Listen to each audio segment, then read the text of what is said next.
And welcome back to another exciting ranking ball game. So today we have an NL West matchup for you of the Los Angeles Dodgers against the San Diego Padres. So, two teams, completely different ends of the spectrum. You have the Dodgers, who are the #1 team in the league, the best bullpen in the MLB. And then you have the San Diego Padres, who are 7 games out of the wild card. Realistically, no chance to get into the postseason. So they've started trading off players right before the deadline, and we'll get into more of that later, but let's get into the game now. And the first pitch, 91-mile-an-hour fastball, inside, ball 1. So, the trade deadline just passed, and all the trades that we had been talking about, and all the rumors, and all the gossip. Ooh, they got him on that fastball, did they? Yeah, strike 1. That was ugly for Tatis. Tatis, though, is .329 on the year, 19 home runs. He's been phenomenal. He has 45 RBIs, so definitely a huge focal point for San Diego to build on. But there was another strike 2. There wasn't as much drama. Everybody was talking about the trades, who was going where. You know, there was big names being thrown around. But at the end of the day, not many people moved around because the reality is a lot of these teams didn't want to give up their young minor league talent. And that is a very, very fair assessment. I mean, if you look at some of the other big names now in the majors, you know, if we look at the Dodgers, for example, you know, Cody Bellinger was at one point a player that people really wanted in terms of prospects and trades, but the Dodgers held on to him, and that has paid dividends. And there's a strike to shallow right field. That's good for a base hit. So Tatis digs himself out of a hole, gets on base, and San Diego now has one runner on base. So that is going to be an interesting aspect to kind of see how this plays out. But I definitely think at the end of the day, over the long haul, Kershaw is going to be able to calm down because, I have confidence in him. I have confidence in the Dodgers bullpen, even in their later half of their bullpen. And we'll get into more detail about that later. But they have the kind of team that, and the kind of pitching that just, you don't want to have to face them if you're batting.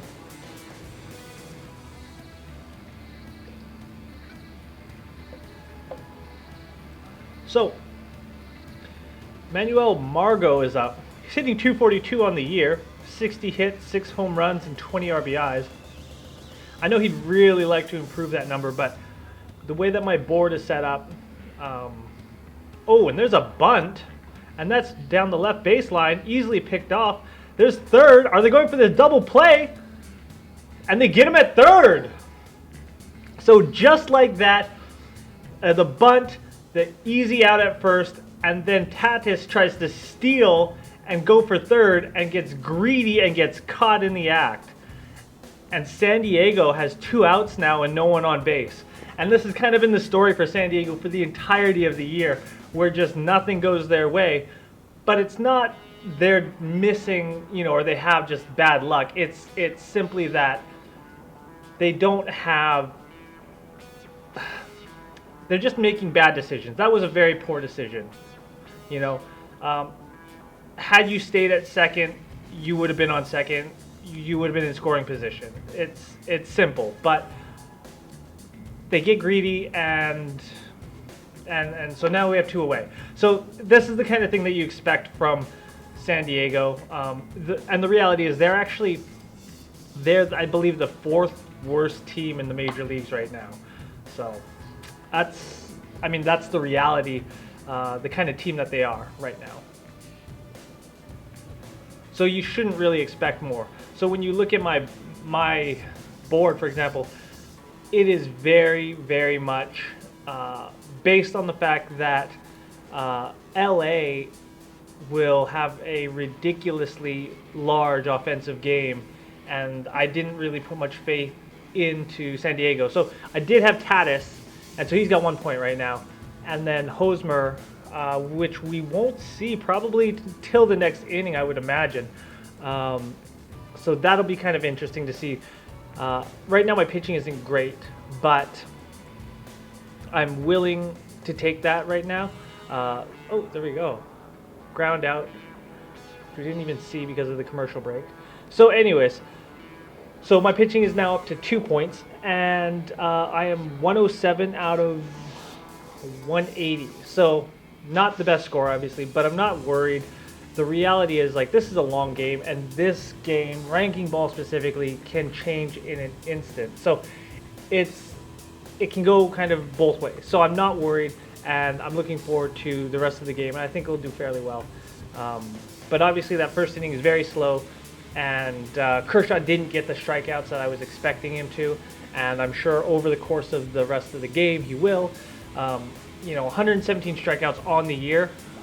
The only other pitcher who has a lower whip than Kershaw is his teammate, Ryu. So there's not a lot that, when you're talking about these players, it's unreal that LA has two of the top pitchers in the league on the same roster. So, I mean, going into the postseason, that's going to be huge for them. They did pick up a few players, though, obviously, in the trade deadline. They did pick up a left-handed reliever from Tampa Bay. His name's Adam Kolarek. He's got a 3.95 ERA and a 1.22 WHIP. So a solid reliever, somebody that they can kind of rely on, especially when you get later into a series. And then they also picked up from St. Louis, Jed Jerko, who's an infielder. He's got a lot of versatility, able to play a lot of different positions, which is great, and kind of gives LA the freedom to move him around as they need him or as they see fit. So two pickups late that they think can give them a lot of benefit going into the postseason, as they're kind of aiming to make it to that third World Series. And hopefully, for once, win it, because they've obviously lost the last two World Series. So, I'm going to trust the head office for LA, as the last few years they've kind of made the right decisions, and they've obviously put themselves in the best position possible, leading the National League, and not just the National League but the MLB. So hopefully these are the two players that really get them over the hump and can kind of get them to win the major league. So, and we're back, obviously. So San Diego, Lucchesi's pitching. Ooh, 91 miles an hour, strike two. So we do have AJ Pollock up. Pollock's only hitting 238 on the year. He's got 7 home runs and 27 RBIs. But I'm not optimistic. I don't think I put him on my board, did I? I did not. I did not put Pollock on my board. I am missing somebody. Ooh. Breaking ball right in the dirt. Ball one. So I am missing Verdugo, and he was supposed to be on the starting list, so I had him on my board, but I guess he's not. So maybe we'll see him later in the game. Hopefully we see him later in the game, maybe coming off the bench and getting me one hit or something, just to kind of add to my board. But unfortunately, we've made that mistake before, and clearly we've done it again. So there's another off-speed pitch, and Pollock pops it up right into shallow right field, and 3 Padres are there, and nobody calls it, and that's good for a base hit. And that is just, that's the kind of defensive play that is going to lose you games. Like, that is unacceptable. Urales was there, Margot was there, and Renfroe was there, and nobody called the ball. And it's like I understand, like, when you're in that situation and you're running at the ball, and then you see somebody else, and you see somebody else, and you think, oh, maybe they're going to go for it, you don't want to run into each other. But, like, when it falls between the 3 of you like that, you just look not smart. Like, oh, man. Like, but like I said, that has been indicative of San Diego's season and what they've kind of been doing this year. So, yeah. Curveball, strike one.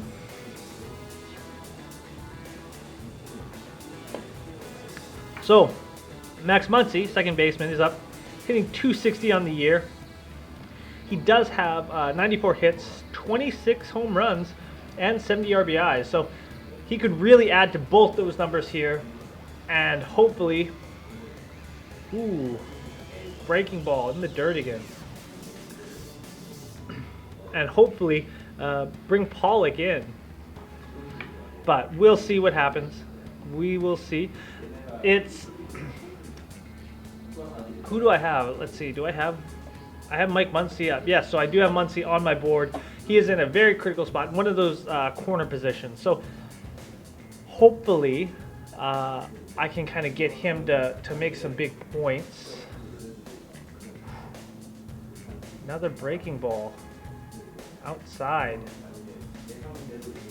But yeah, so San Diego has kind of been in an interesting position because obviously with their record, they were sellers at the trade deadline, and they actually lost Franmil Reyes to Cincinnati, and Reyes was a huge part in their lineup, right in the middle of the lineup where they had Renfro and him batting back to back.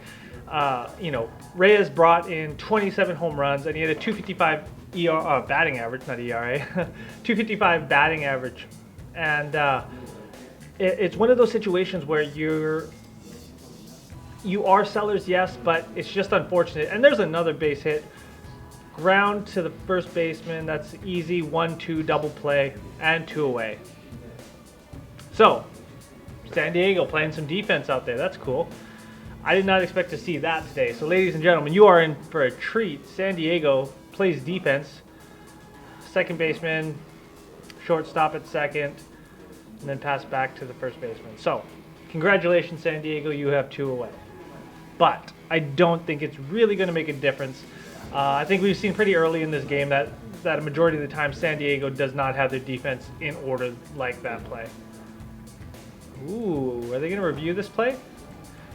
Was he safe? No, they're not reviewing it. So Justin Turner is up. Turner's pardon me. Turner's been hitting 287 on the year, 16 home runs, 46 RBIs. There's a fastball high and outside, ball 1. But yeah, so San Diego lost Reyes, and that puts a lot more pressure on Renfrew to produce hits. And Reyes is on pace to hit 40 home runs on the year, so that's a huge offensive loss. But like I said, when you're in the position like that, fouled away. When you're in a position like San Diego is, there's no real point in hanging on to these guys who maybe they only have 1 or 2 years on their contract left. And I believe Reyes only has 1 year, and he's owed $13 million.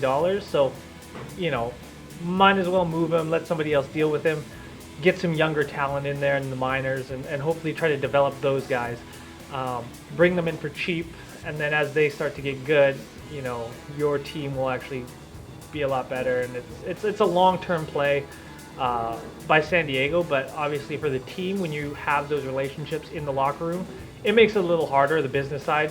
I've talked to a lot of pro athletes, in a variety of different sports, and they all kind of say the same thing where they love the game itself, but the business aspect of it can really take a toll. And dealing with contracts, and you're dealing with general managers and owners and coaches, and you have these people who you build relationships with, and they tell you these things like, we need you, or we value you, but then they trade you, and stuff like that. So there's a lot of bitterness and stuff towards the business aspect of the game. But baseball is unique because you do have this whole rental player concept and stuff, and players move around a lot more, and it's based off of things like like in football they don't have we're going to make a push for the playoffs, we need these players.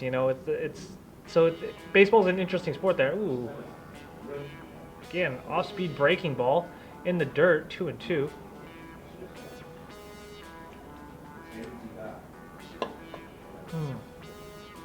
So, Turner, Justin Turner. I have him on my board, not in a critical spot, but points are points at this point. And I still have 3 points only, so, 148 out of 180. That's cool. Ooh, ugly fastball. And I think that one just got away from Lucchesi. Lucchesi, 4.12 ERA, 7.5 on the year, 1.18 WHIP, and 107 strikeouts. So he's been very solid for San Diego, but the reality is I don't think he's much of a threat against this lineup. Offensively, they have some of the biggest hitters in the league. So, and there's a drive to right field, and that is an easy catch for Hunter Renfroe, and that's 3 outs.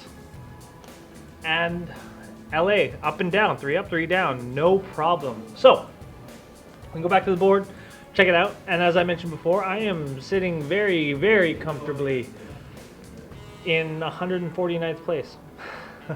So, obviously Turner didn't get the points we wanted, and neither did, I don't have Pollock anyway, so it doesn't matter. But Muncy didn't get points either.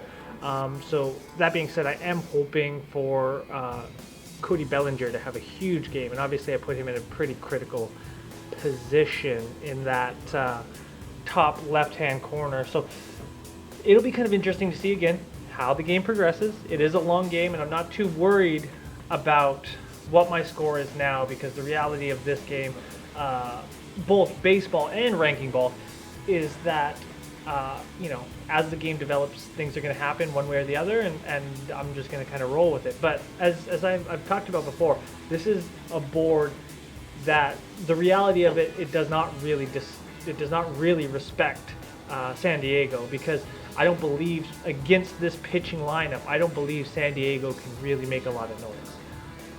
Now, that being said, I could eat my words later, but I don't think I will. The records indicate, the numbers indicate that LA will walk all over San Diego. And that wouldn't be weird. San Diego's lost the last 2 games, LA's won the last 3, and then obviously, LA on the season has 20 wins more than San Diego. So there's no reason at all why LA should win, or why San Diego should win. So again, just dealing with the numbers though. But I think it will be interesting to kind of see, obviously, as we go through more of the lineup. So I believe we have Hunter Renfroe up, who I do not have on my board. But anyways, Renfroe's hitting 237 on the year. Does have, where is he at? Yeah, 29 home runs and 58 RBI. So he's had a very, very solid year. And there's an off-speed breaking ball. Strike 1. Clayton Kershaw has been pitching phenomenally this year. Like I said, their entire bullpen has been solid. Now they have needed help in relief, and they did pick that up. And so hopefully we'll see how that kind of plays out later in the season as the season progresses. And I think they're going to sit him out for a little bit as well. But yeah, there you go. So talking about Reyes and how the Padres lost him. Ooh, another strike. So it'll be interesting to see, obviously how LA handles their bullpen. And like I said, with every team, ooh, and that's deep left field, and that is gone. And Hunter Renfroe just delivers a strike to deep left field against Clayton Kershaw, and that is not something that I expected. That is an unbelievable hit. So there's a home run. So that's a home run for San Diego. San Diego goes up 1-0. And we have an interesting ball game. As you can see here. Boom. Just perfect placement for Renfroe. And he takes them deep to left field. So that is now his 30th home run of the year. Congratulations, Hunter Renfroe. And Kershaw's back at it, has to get his mind back in the game. But again, second inning, not a big deal. Again, when you're talking about, if you're LA, you know that you have the power and the bats to back up and get up, 6 to 8, 9 runs, no problem. Not going to be an issue. So I don't think LA is really too worried. I don't think Clayton Kershaw is too worried. Now there's other pitchers and other teams, when they get into a position and you start giving up runs, especially early, you start to panic. And you can see it in a lot of these pitchers, right? Because they're young and they're, you know, inexperienced, and that's fouled out. But with a veteran player like Clayton Kershaw, who's pitched in the World Series multiple times now, you know, being down 1 run against a San Diego is not something that you're going to be too worried about. So I think he's going to be able to bounce back from this. I don't think this is really going to affect him for the rest of the game. Off-speed breaking ball, ball 1. So Hosmer's up. Eric Hosmer is hitting .234 in the year, 15 home runs and 69 RBIs. But he won't get an RBI here. Obviously nobody's on base, but he could definitely get another home run. Ooh, are they going to call it? And they call it strike 3. Strike 3 called by the third base umpire. And let's take a look at that one again. Oh, that is, yeah, he swung at that one. Yeah, you can see that bat is way past level with the plate even. Man, that was, but it's hard when you start swinging, you have that momentum because you want to just, you know, but, so that's strike 1, or it's not strike 1, that is the first out of the inning. Let me rephrase that. Ooh. Very, very off-speed breaking ball.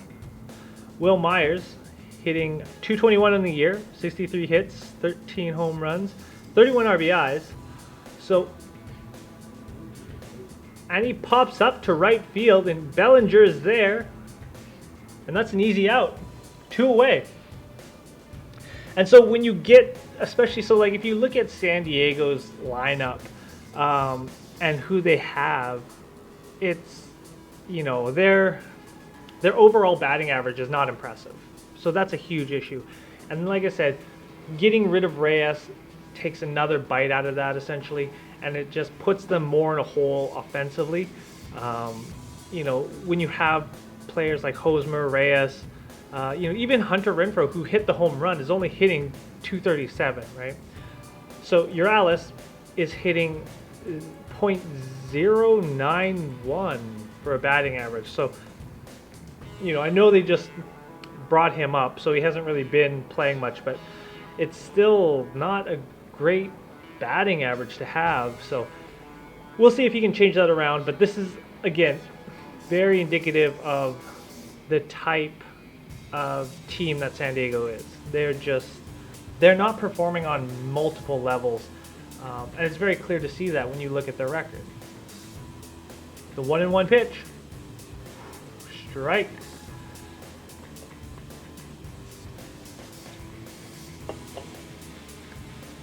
So now 2-1 against Uralis.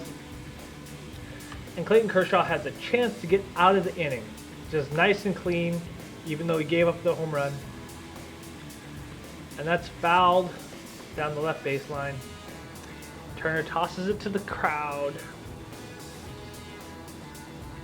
Man, I don't know if I would want hair like that. Like, I feel like just it would be a hassle, because like you can't wash it. I don't think you can wash it. And if you can, it would be difficult. I think you have to, like, I guess it's dry shampoo. I don't really know, but I mean, like, I don't know. It just seems like a hassle wearing hats, or especially putting a helmet on. Like, you're batting, and that's strike 3, and Kershaw gets us out of the inning. So that ends the inning. San Diego goes up 1 run out that inning with a home run by Hunter Renfroe.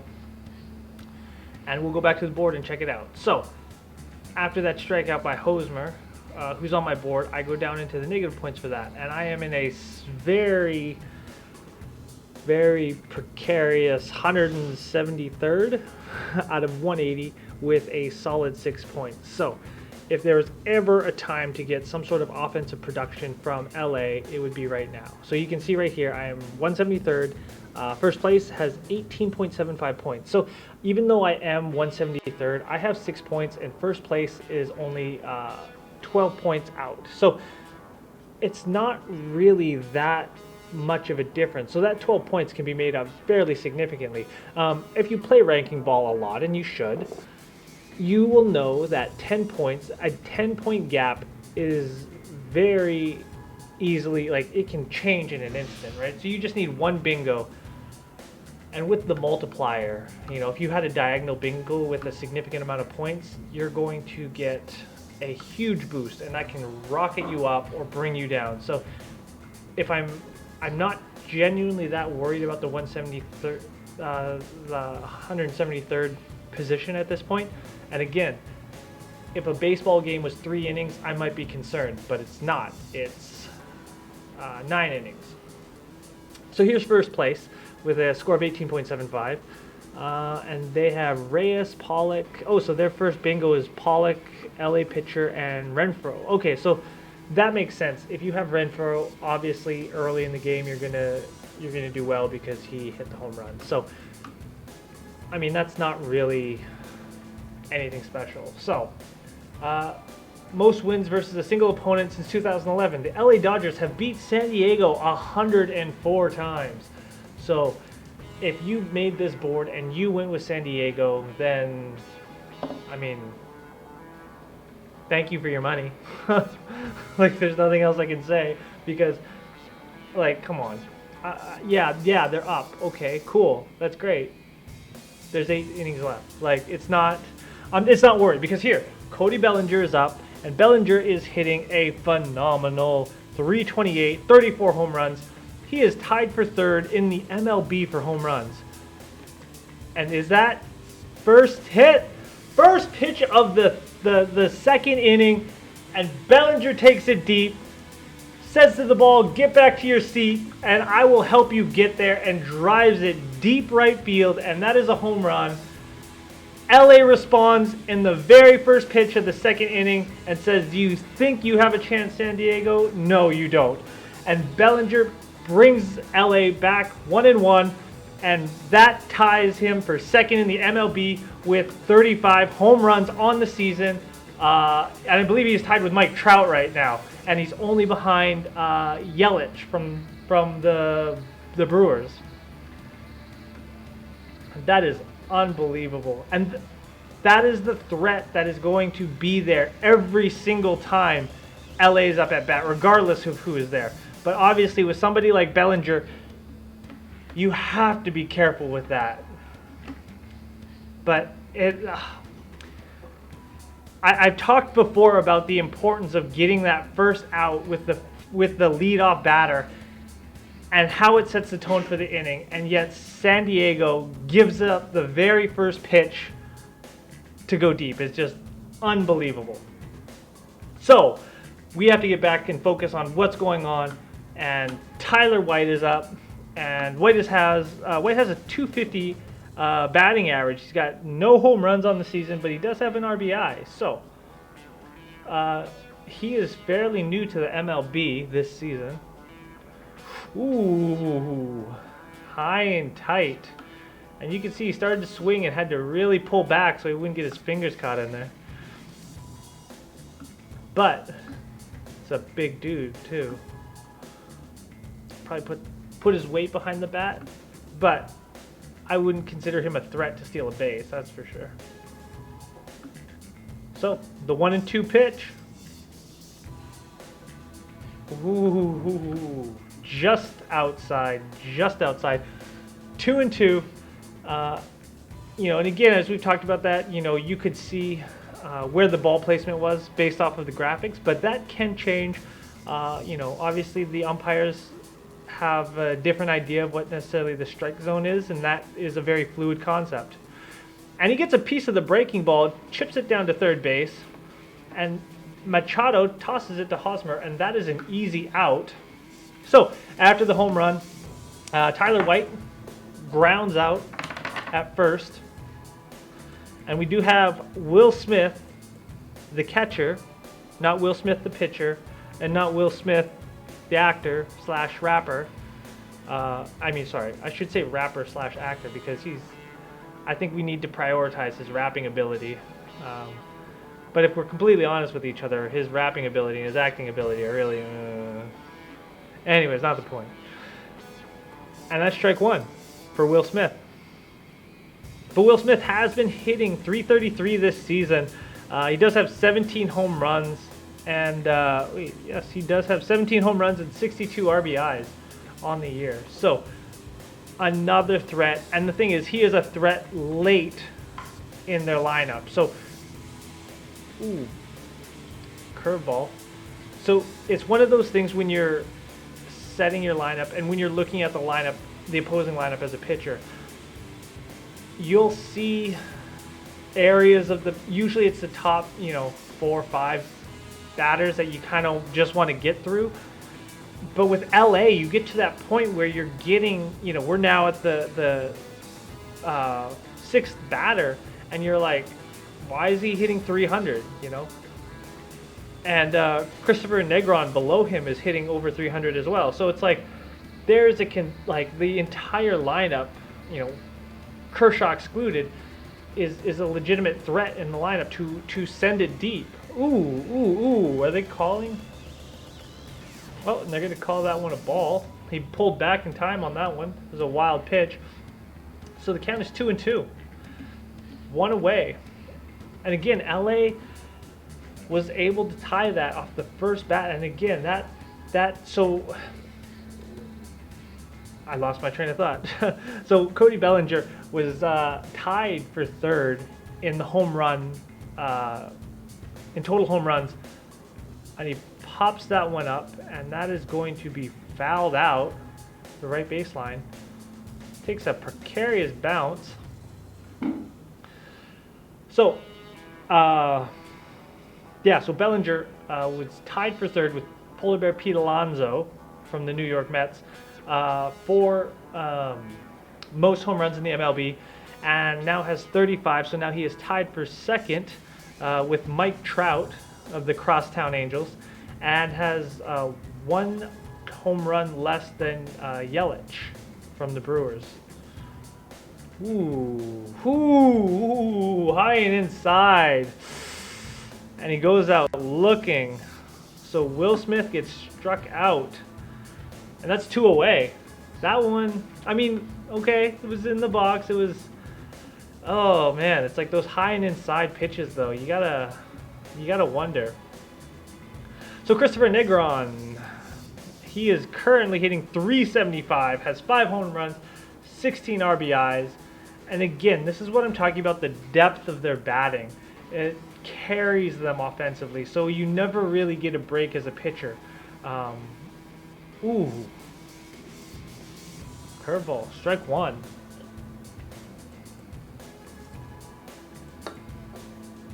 It'd be great if, oh, awesome, I had Will Smith on my board and he struck out. That's cool. That's exactly what I needed. That's what everybody wants. But who's up right now? Negron. I do not have Negron on my board. I don't feel comfortable saying his name. So, Negron is in a hole though. 0-2. There's 2 outs. 1-1. No one on base. And Lucchesi has the chance to get out of the inning with only allowing 1 run. 2-2. Slider just in the dirt.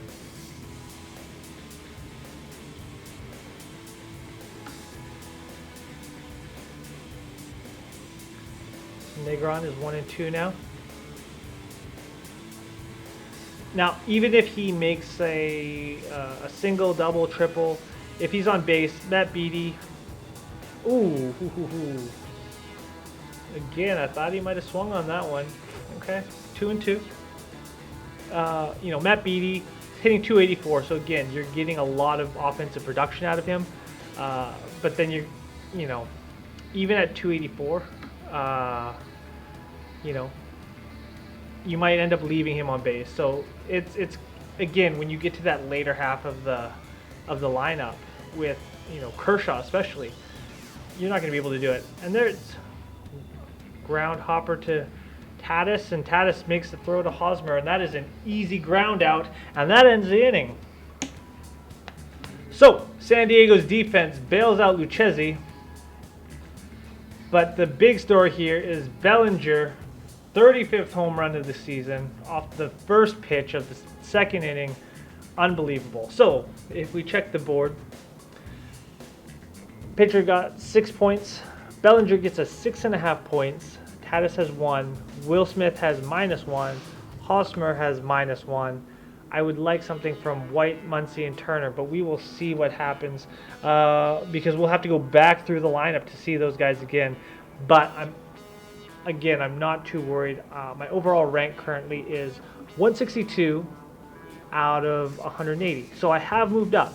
I have 11.5 points. But again, as I've mentioned before and as we've talked before, this is a long game, right? And so when you're relying on certain offensive production from some of these players, it's going to take a while. So as you can see, first place now has 30 points. So I can guarantee you anyone who has, let's say, 20 points or more is going to have Renfroe and possibly, or Bellinger for sure, but possibly Renfroe. And maybe they even have them with the LA pitcher and they've got a bingo. And that would be an obvious reason why they would be that far ahead all of a sudden, because I was only 10 points back and now I'm 20. So we'll see how it plays out. Again, I'm not looking for a lot of offensive production out of San Diego, so if they don't produce anymore, I'm not too worried. I think I have enough players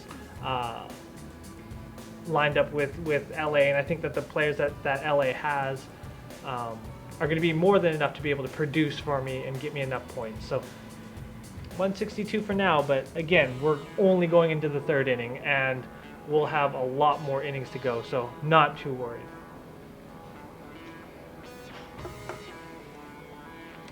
So we are back. Clayton Kershaw takes the mound against Austin Hedges, who is only hitting 193 this year. He's got 8 home runs and 29 RBIs though.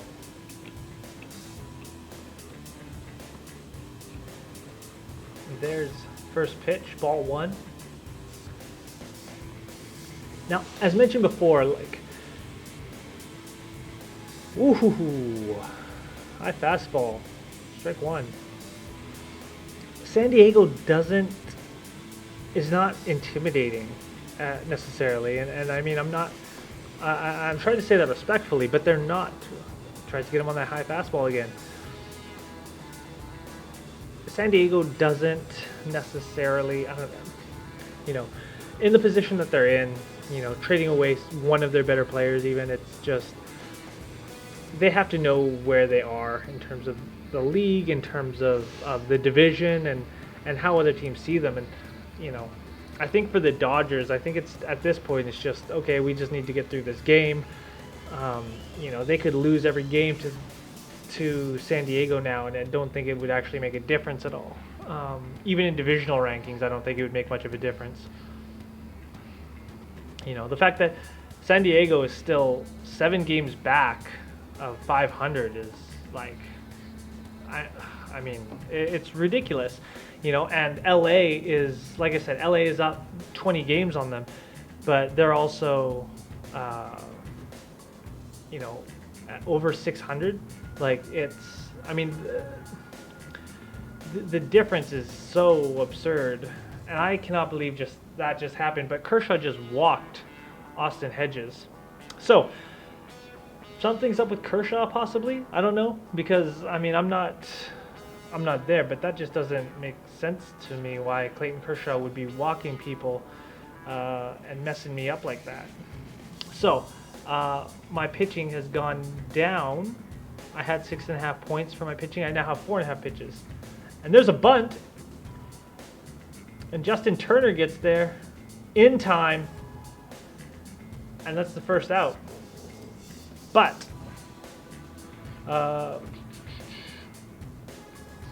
yeah, so I mean, Austin Hedges still got on base. So, or Hedges is still, on second. So,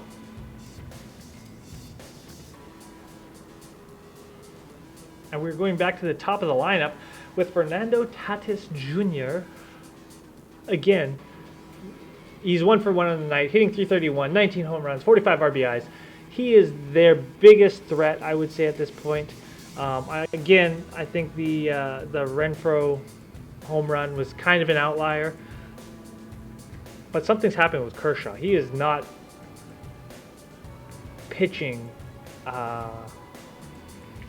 He's not pitching the way that I would hope that he would have pitched so far. So, you know, again, we're still early in the game, but third inning, I would have hoped that he would have found more of a groove by now. Maybe would have kind of, you know, got a lot more comfortable. But, you know, clearly something's going on. So hopefully he can get another strikeout, maybe 2. That would give me a few more points. And that one is fouled out down the left baseline. So Tatis, again, 1 for 1 on the night from earlier.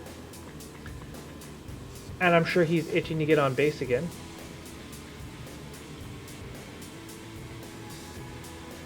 But that hair, I can't... it's got to be so uncomfortable under a helmet. Like, because you can't make the helmet fit right. And every time, like, you'd have to get your hair to go right every single time to feel comfortable. Like, that's how I think it would be. And Kershaw digs one into the dirt, but still holds the runner at first. So Hedges, or second. So Hedges does not steal.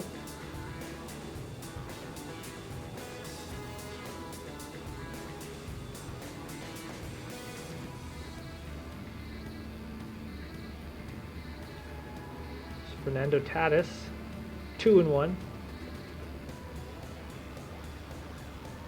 Definitely the highest average for sure on San Diego's team, but that's not saying much. Come on, Kershaw. 3-1. This is getting bad. This is not what I wanted from my pitchers. But again, 1-1, long game. I have to tell myself that, even though I've told you guys that. I have to tell myself that because, you know, when you keep seeing these pitches that are just so not. You know, like you just...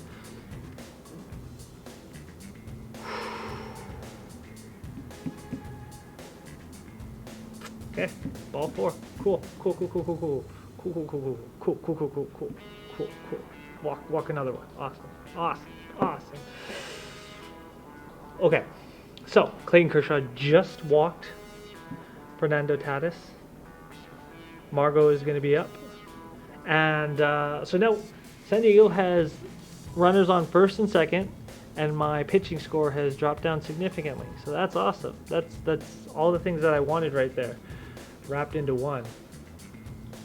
But Margot is up, 242 average, 6 home runs, 20 RBIs on the year. No, there we go. I just said all that stuff. But he did have a sacrifice bunt earlier in the first. Tatis is laughing, enjoying it. I can't get over it.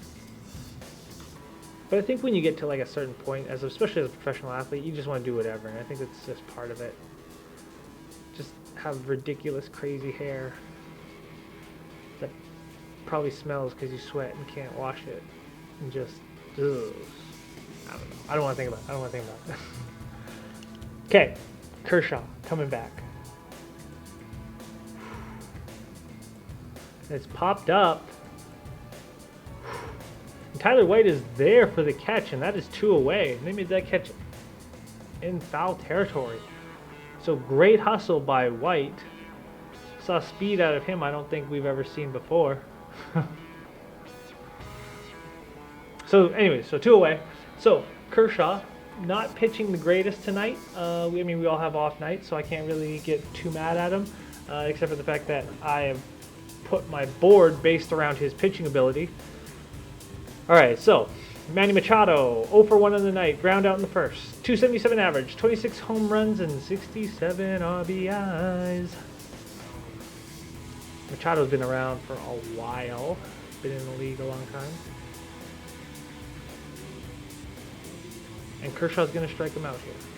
I predict this right now. Sending my vibes to Kershaw telepathically. Okay, that's... And that is a ground hit. Okay, so that's down to center. And 1 run will score. Tatis gets the third. And there's still 2 away. And San Diego takes the lead. Right there, actually almost takes out Kershaw and just gets past Negron at second.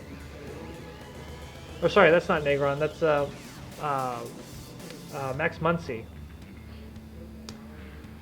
And 1 run scores, and the throw to third is not in time. And Tatis gets to third base just in time. So, great play by Manny Machado. Got to give him props for that. That was a great hit.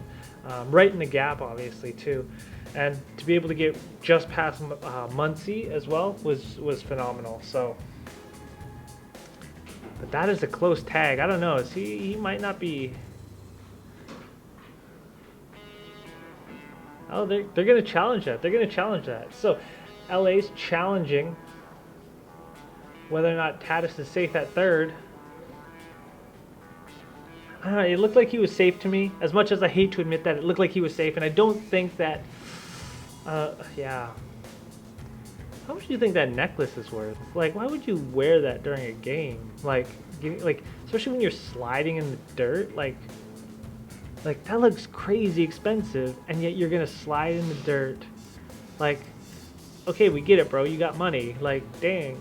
Like, oh, when they call him out, and that is the third out of the inning, and Tatis is not thrilled by that. Oh my goodness. Okay, so that is the third out, but yet 1 run still scores. So San Diego takes the lead, still up 2-1 now against LA, but they do get the out at third. So that is a phenomenal defensive play and a heads-up play by LA. So good for them. And we'll go back to the board, and that inning completely eliminated my pitching score from LA. So that's unfortunate, to say the least. But my overall score now and my overall rank is being recalculated, and now I am 164th out of 180. But again, just in the third inning, not worried, not concerned. You know, it'll be fine. So, long game ahead. Just relax. Trust the process, trust the numbers, and trust yourself when you're picking your board.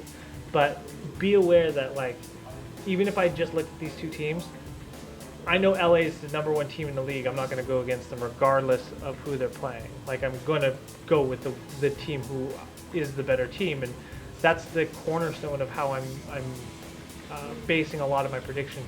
And then depending on the other team and how they are offensively and defensively is how I've kind of rigged the rest of the board.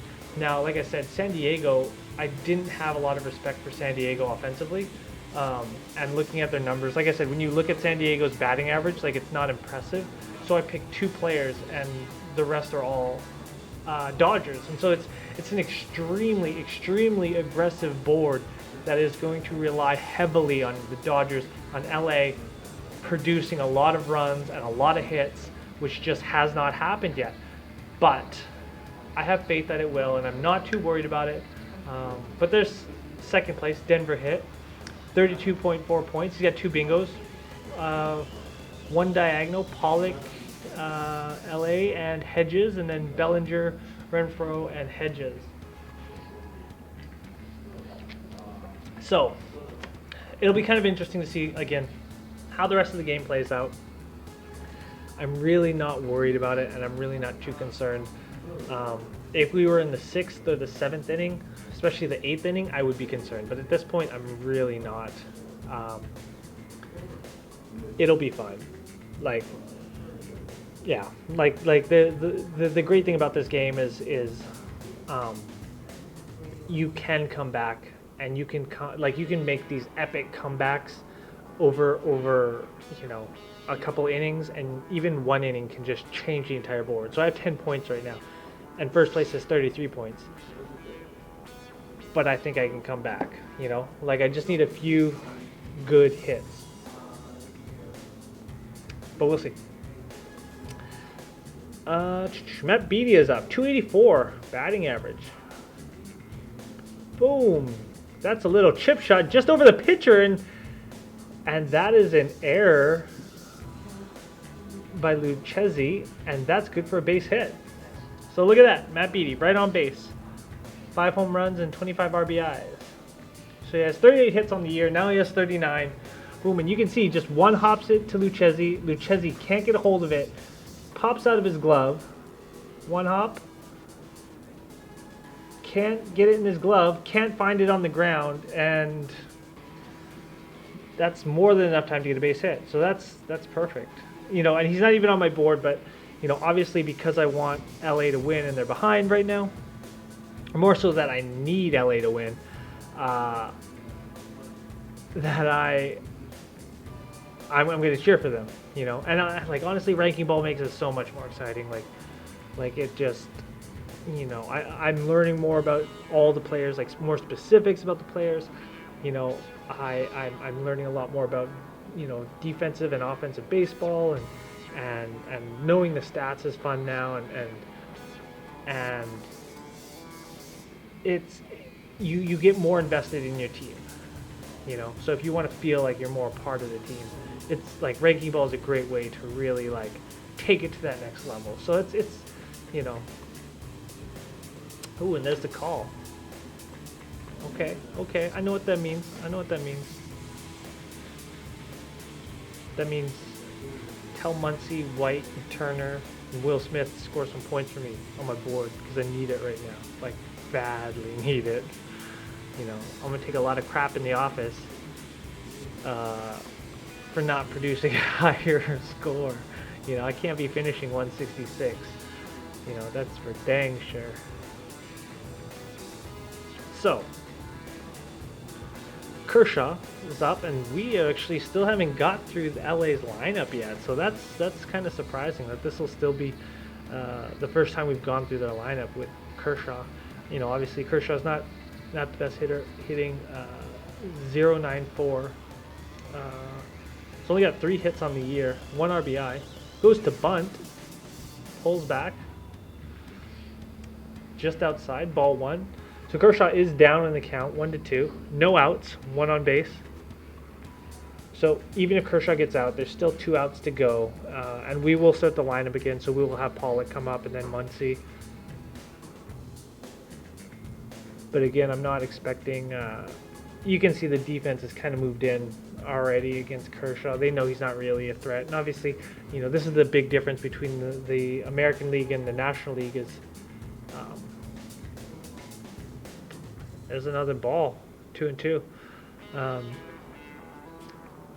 You know, this is obviously the biggest difference between the American League and the National League is that, you know, the American League will have designated hitters to bat instead of your pitcher, whereas the National League, even if you are the pitcher, you still are going to go at bat. Oh, and there's the bunt that everybody saw coming, and the easy out at first. And Kershaw sacrifice bunt that at least allows Beatty to get to second. So Kershaw, I mean, that's his role. That's everybody knows it. So did what he had to do. They advanced the runner. They have a runner in scoring position now. So that's exactly what LA needed. LA is playing very smart baseball right now, using the tools that they have for the purpose that they need it. So AJ Pollock is back up, 244 batting average, 7 home runs, 27 RBIs, can get 2 here and bring Beatty home.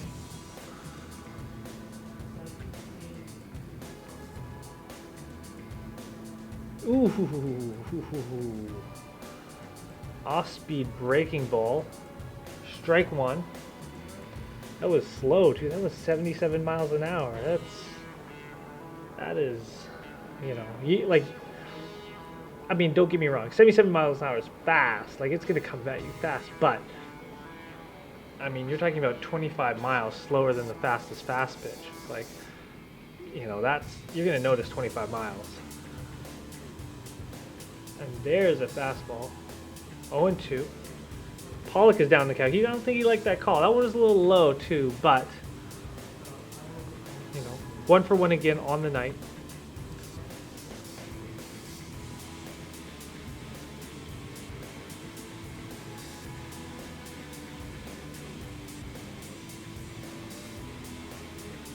Chesney. 0-2 pitch.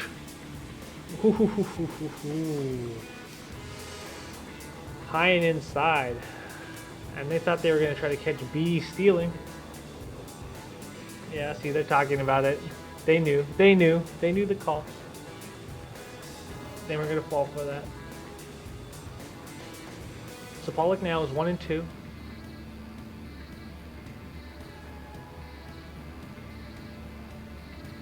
One and two, one out, one on base.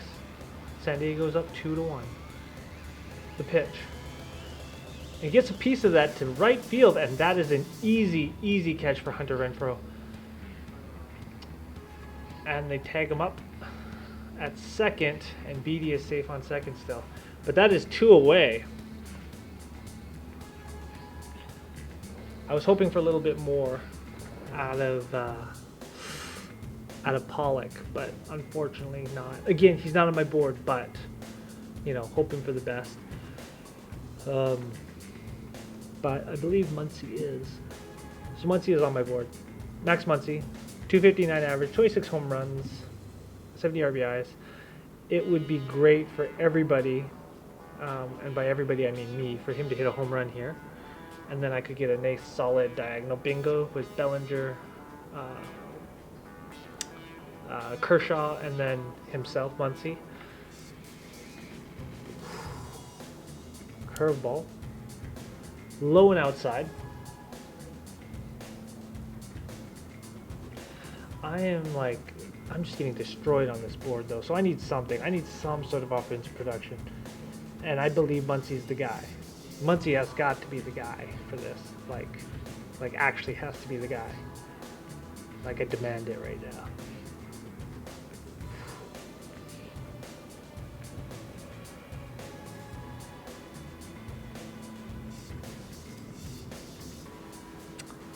So, Monster Ultra energy drinks apparently do not work on me anymore. Build up a tolerance, so that's not good. So I'm going to have to find something else. We are only in the bottom of the third, too. And it is 2-1. So we have a very competitive ball game, which I did not expect, actually. Now they're low and outside. Just trying to pitch away from Muncy. I think he knows that Muncy's a bit of a threat, but 3-0, 2 outs. Muncy has a chance to just go for it with 1 on base. So again, when you're up in the count like this, you have the freedom that if you want to swing, that you can just go for it. And they walk him, high fastball, and Muncy gets on base. So now there's 2 on base, and that's going to be good enough for 1.5 points. And I get a bingo right there. Ba-bow. Bingo. Sweet. So that clears out that board, and that's going to give me a few more points. So up to 17 points. Again, not a great score, but I'm getting closer. I'm coming back. It's a comeback trail. And then we have Justin Turner up. 287 average. 16 home runs. 46 RBIs. 2 on base. Two outs. I just need him to destroy it right now. That would be phenomenal because, again, he is on my board. And the pitch. Off-speed breaking ball. 78 miles an hour. Strike 1. A little outside for my likings, but they're going to call it strike 1 anyways. So we're going to let that slide. Because Turner is going to bring it right now. Turner's going to drop that hammer and just send it to outer space. Let's go, let's go, let's go. Boom! And that is deep, deep left field, butt foul. That got to the upper deck too. That was impressive. That was actually really impressive. That had a lot of the extra trajectory of that would have been very interesting to see if we can calculate that. If we can get those stats, that would be cool. So they're talking about it because they know that they have no chance against Justin Turner and that he's going to get points from my board and that's going to bring my score up. They're talking about that right now. It's like, man, we can't give up these points. He's like, bro, I know. He's like, but we can't do it. Like, seriously, don't pitch like crap. Beatty's still on base. I actually forgot Beatty was still on base. That's because it's been so long. Because I think that was That was the beginning of the inning, wasn't it? Yes, that was the beginning of the inning because he led off, so he is still on base. And we're all the way back at Turner, so technically we might... No, I don't think we're going to get all the way back through the lineup where he would need to be back on, but, you know, that obviously be pretty funny. And there it is.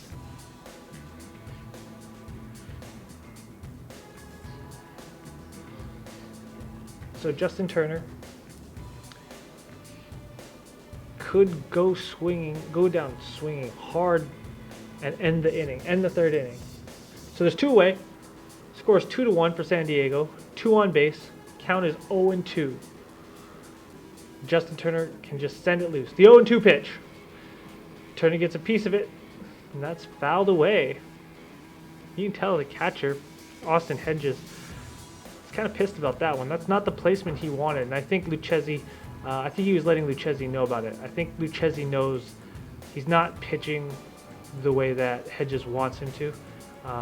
And when you're the catcher, you're actually in control of a lot of that. So all the pitcher's signs and calling the pitches, that's done by the catcher. And so the catcher also has a placement for that. And if Lucchesi isn't putting it where he wants, you know, obviously he's going to get pissed. And that's I get that. So I think that's kind of where Hedges is right now. I think Lucchesi doesn't have the control of his pitches right now to put it exactly where Hedges wants them to be. But we'll see how that plays out. So it's 1-2. And Hunter gets a piece of it again, fouled out.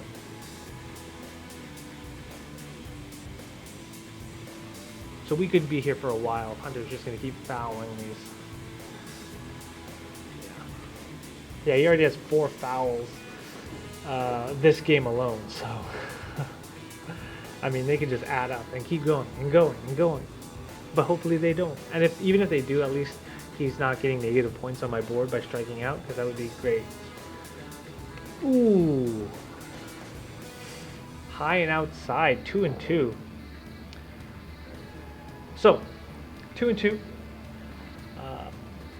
Hunter, or not Hunter, Turner. I think we're gonna get him on base. I think we can load the bases. I don't know if we'll necessarily get a home run, but I think we'll get on base. I'm expecting that. Come on, the 2-2. Ooh, okay. Outside breaking ball. Ball 3. So Lucchesi just blew an 0-2 lead, and now is 3-2.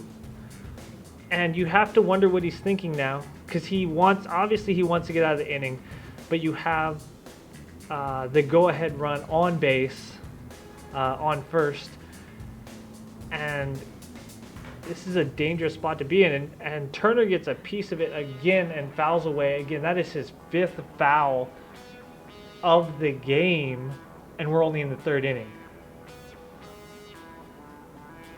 Umpire comes out, sweep the plate. Look at this, boom. You know, he's expecting that to go deep, but he knows that, like, as soon as you hit and make contact, you know if it feels good or if it doesn't. And you can feel kind of the direction it goes as well. The 3-2 pitch with 2 outs, 2 on base. He's going to check Beatty at second, but doesn't actually make the throw, just kind of eyes him down.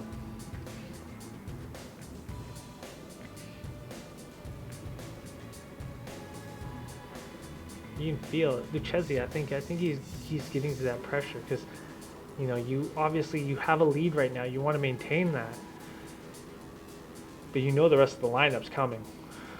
And there it is, strike 3, and Turner goes down swinging. So I can't be mad at him for swinging. I can't be mad at him for going for it.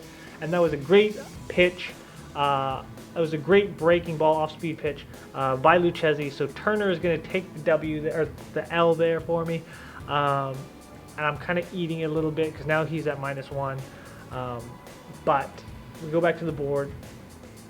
I now have 16 points, so that puts me at 141. So getting better, right? Small incremental gains, you know, that's kind of the goal.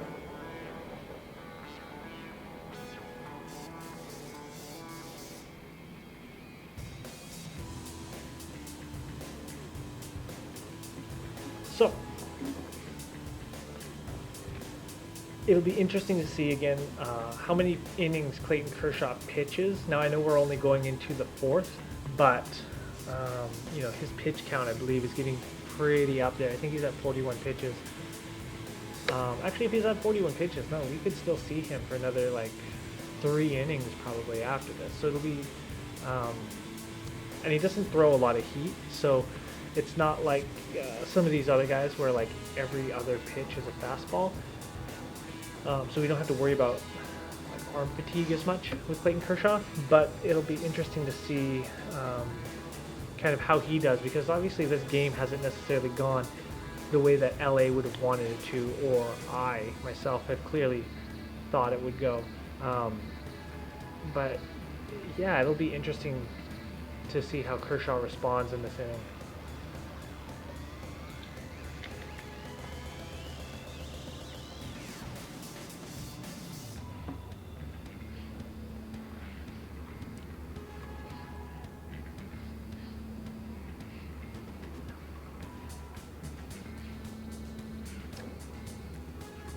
So we are back.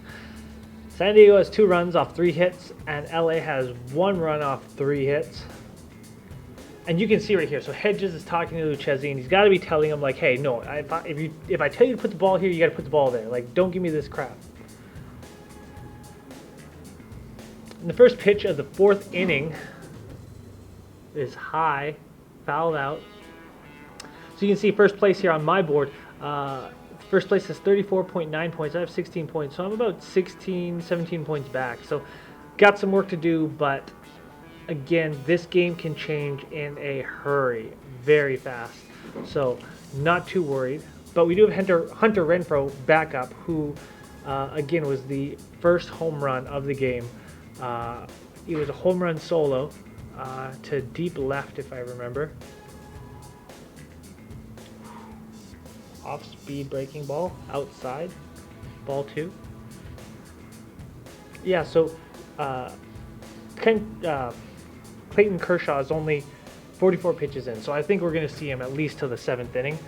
I can't see him going much past the 7th inning, and obviously depending on how the rest of this inning and the other innings go, is going to kind of determine how long we see him. But I'm going to say that we'll see him at least till midway through the 7th, and they might pull him. I mean, he might give up more runs if they'd pull him too. I mean, there's a inside ball 4, and Kershaw walks another one.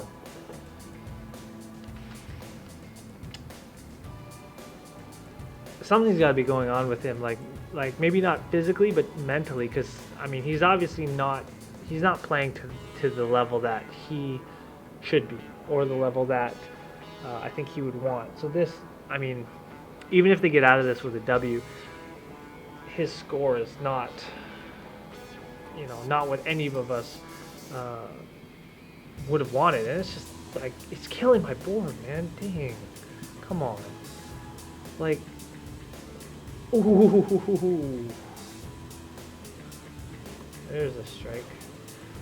It's, it's so hard. Like I said, when you swing like that, like you can do this at home, right? If you have a bat and just swing it and try to pull back. I mean, but you can't just half swing it. Like, you have to imagine that you've got that pitch and you're going to go for that home run. You have to put all that force and power and then all of a sudden try to bring it back.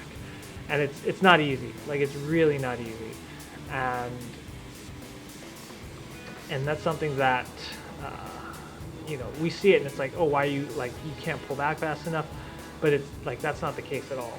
So it's really, like I said, it's just very, very difficult to actually do that in practice when you're in this, like in the actual situation.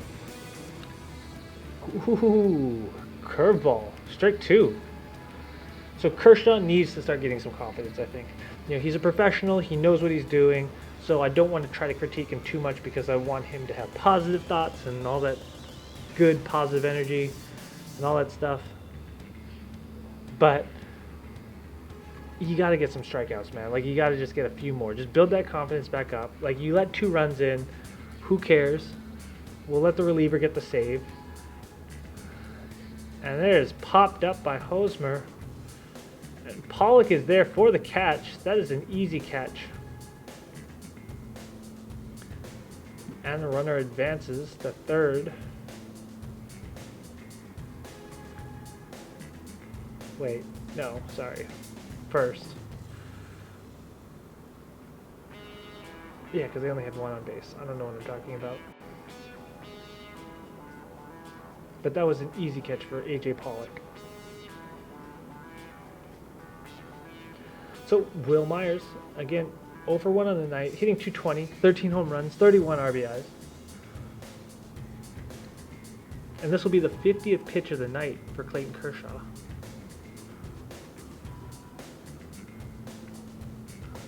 Low and inside, ball 1.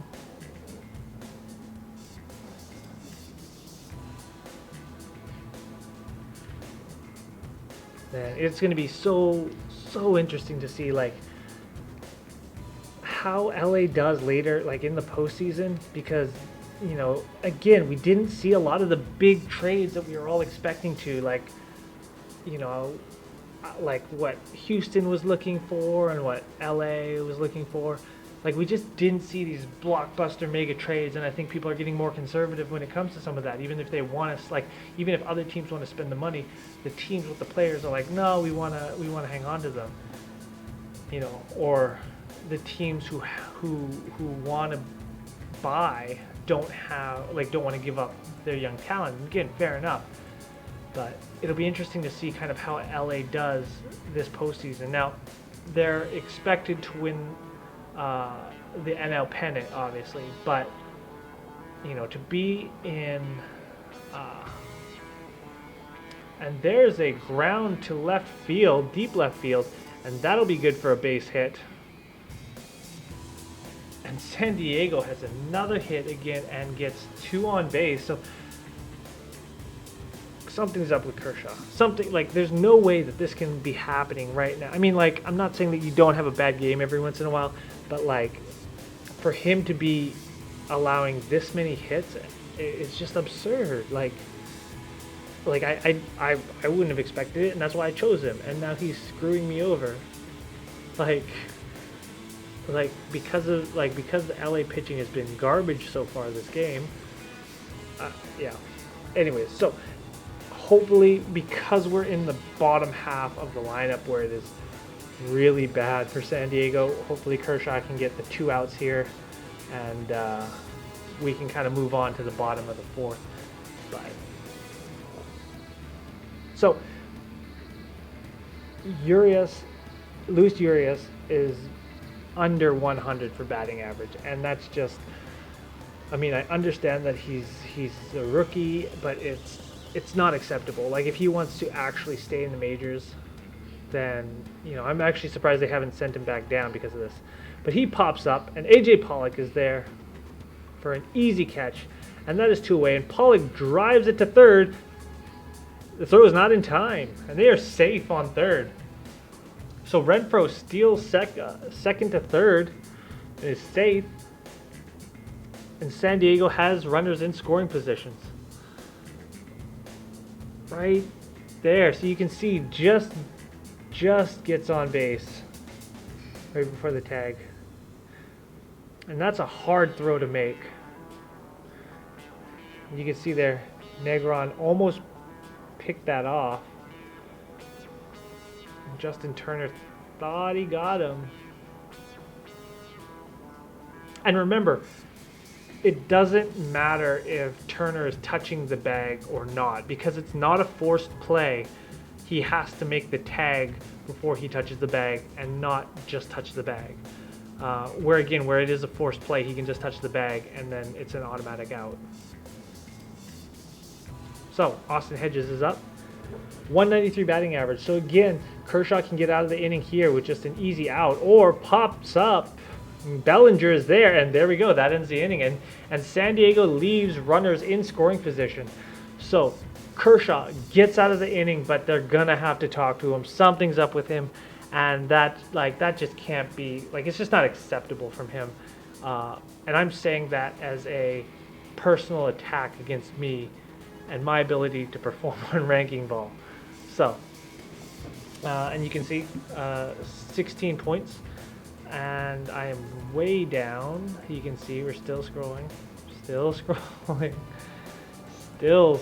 and there we go. 152nd out of 180, I believe. Yeah, 152nd out of 180, and I've got 16.5 points. First place has how many points? I don't know, but it's got to be in the 30s. So LA's pitching needs to get back on board. Once we get the pitching back in order, the score is going to significantly change, and that's really kind of how this is going to play out. So again, it's great if you can pick, you know, who's doing well and put them in the right places on your board, but that all starts with which team you're picking for pitching. Now, it's hard for me to say because I don't know what other people have picked in terms of their board for San Diego, because, you know, surprisingly, Lucchesi's been pitching significantly better today. So, you know, Kershaw has given up a lot of hits, and so that's really brought my board down. And you know, this is typical. When I've had a pitcher throw, you know, say 4, 5, 6 strikeouts in the first, say, 3 innings, and not let any runs scored, my pitching score has gotten up to like 25, 27, like absurd numbers. Whereas now I sit at half a point, and Lucchesi's struggling to get strikeouts, struggling to get strikes for that matter, and he's walking batters consistently. So, yeah, so it's going to be kind of interesting to see how it all plays out as the game progresses. But again, still early. We're only in the bottom of the 4th. I'm not worried. I think LA is going to come back. I think it's just a slow start because it's hard to come back sometimes. It's hard to play teams that you know that you're better than. And I mean, that might sound mean or whatever, but it's the reality. Like, LA is clearly a better team. I don't think that there's any denying that or hiding that. So, you know, when you're playing teams that you don't think are on the same level as you, or that you don't, I mean, for lack of a better term, you just don't respect, it's hard to get motivated and be like, oh, I want to go give 110% because we know we can walk over these guys. But when you do that, these guys can walk all over you just the same way. So again, we do have Cody Bellinger up, and the first pitch of the second inning when Bellinger was up, Bellinger took him deep, but that first pitch there, we have ball 1. So it'll be interesting to see.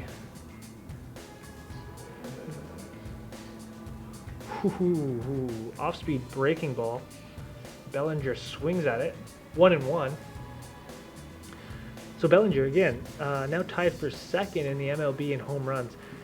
And it's exciting to see, again, like with baseball, like home runs are back. You know, obviously the issue then becomes, cool, home runs are back, but at what cost? Ooh, another breaking ball, and they're going to get it. Okay, they're going to call him safe on that. I think that might be a little favoritism for the home team. Again, I've got LA on my board. I've got Bellinger on my board, so I'm okay with that. But, I forgot what I was talking about now. Dang it. What was I talking about? I don't even remember. But baseball. But yeah, so you have to be careful. When you go into a game or any situation with that attitude that you can walk over the person, you know, they have the ability to come back at you and surprise you and really smack you in the mouth. You know, I've been in a lot of locker rooms where we came into a game that we should have destroyed the team and, you know, half-assed it, and you get halftime. Oh my goodness. And Lucchesi strikes out Bellinger, and Bellinger is pissed. You can tell he obviously said some expletive words that we cannot necessarily air here. Oh man, I can't believe that just happened. Okay, so all right, now so Bellinger is -1 on me again, so that's great. But that's the thing. That's the thing with baseball. Like, you can hit a home run in one inning, come back and just strike out. So it's the unpredictability here. And I get that there's so many numbers and stuff associated with, but like, here's the thing.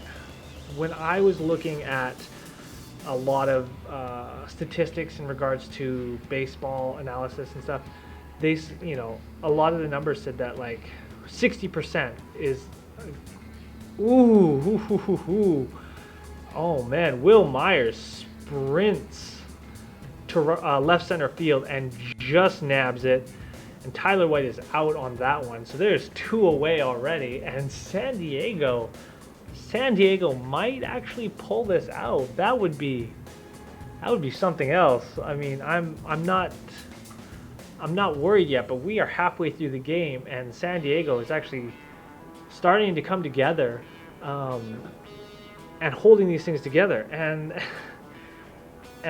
my board is just a bunch of red minus points, and that's horrifying. So Will Smith is up. So Will Smith again struck out earlier in the game, so he is -1 overall right now. So if he could get like a base hit or something, or double, or I'll take it. Fastball inside. Fouls out, strike 2. But yeah, I've been in a lot of locker rooms where, you get smacked in the mouth by a team that has no business being in a game against you. And you just get ripped into by the coaches, by the training staff and everybody, because they're telling you like, hey, like, you can't have this attitude like you're that much better than them, because these teams can come back and surprise you. And there's a drive down to the shortstop, and he drives it back to Hosmer, and that is an easy out. And so that is 3 up, 3 down, and Will Smith grounds out. And that's the end of the inning. Okay, so it's okay. LA's gonna come back. And I am a solid 155, and I am now 20 points back from the lead. Denver is still in the lead with 35.9 points. I have 15.5 points. And this is like, I mean, if I'm being honest, I am surprised that San Diego is still very much in this game. But that being said, this is like we are in a dogfight. We are in a baseball game, and so, hopefully we can be more. I don't know, maybe LA can come back. I think that they will. I hope that they will. But man, I can't believe that this is 155 right now. Like, that's absurd. That is absurd. Okay, refocus. LA's gonna come back. Solid second half of the game. That's all I need. I need a solid second half. I need Clayton Kershaw to just open up and get some strikeouts. And let's start with Joey Lucchesi and get an easy strikeout, and then we'll have to go back through the top of the lineup. Tatis, we won't walk him this time. We'll get a strikeout. I don't know, because he's on my board too, and I haven't actually gotten anything out of him yet. So it'd be great if maybe he could, I don't know, maybe he gets hit by a pitch. I don't know how that. So when you're on the RankingBall website, you can actually see specifics on scoring and how we score everything, and so that includes hit by pitches, walks, home runs, a single, double, triple, grand slam, all that. So there's you can see like RBIs, so you can see all the stats and how we calculate that. And I don't know what the best or the optimal thing for both the pitching team that you choose and the opposing batter that would be beneficial to both sides. I don't know if there would be such a thing. So the first pitch of the fifth, that's a curveball, strike 1.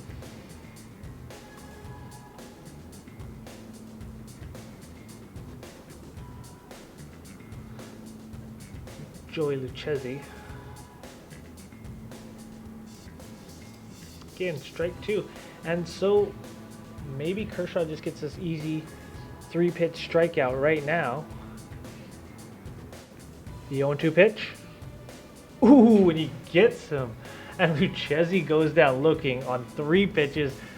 didn't even try. That was just a wasted opportunity completely. And that is unbelievable. So Dodgers all-time strike list, Clayton Kershaw has 2,395 strikeouts. So he's actually only one strikeout behind Sandy Koufax. So by the end of the night, he could surpass Sandy Koufax, one of the all-time great pitchers. So that would be exciting. So let's keep an eye out for that. If he can get 2 more strikeouts. Ooh, very, very low inside breaking ball against Tatis, and Tatis had to avoid that one. So Kershaw, you just struck out somebody. Obviously, it is Lucchesi, so but you did just get a strikeout. Let's build off of that. Taking out that leadoff hitter is huge. So there's ball 2, and you can see that Will Smith on that, he catches it and he brings it up just a little bit, just to kind of make that home plate umpire think about it. Maybe you'll call it a strike, out of generosity. Again, against Tatis, he builds a 3-0. Like how do you, I get that you don't necessarily want to pitch to him, but because he is a threat, he is very much a threat. Don't get me wrong, remember, 329 on the year.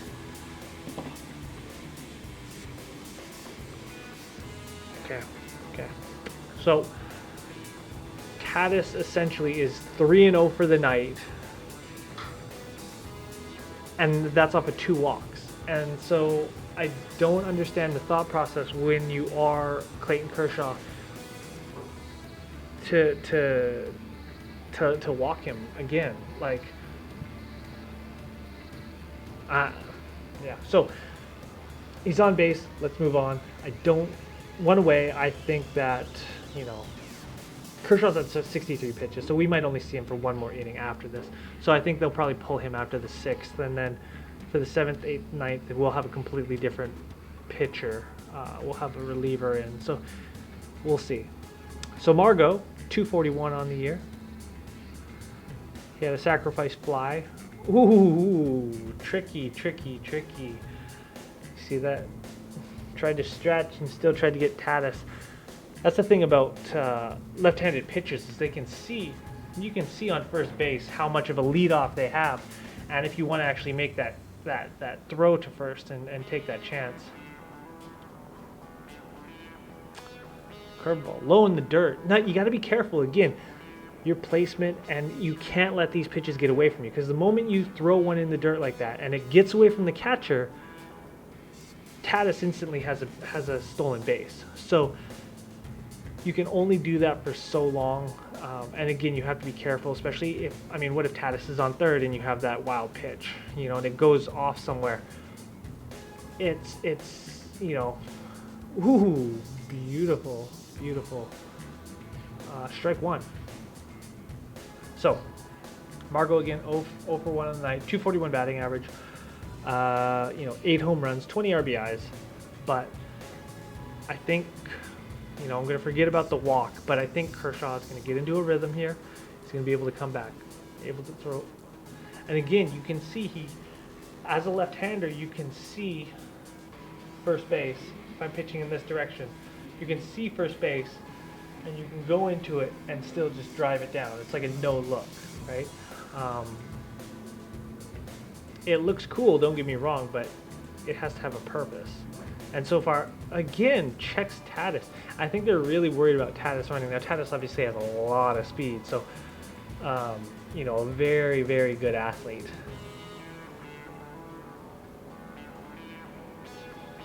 But he's on base. Let's just accept it at this point.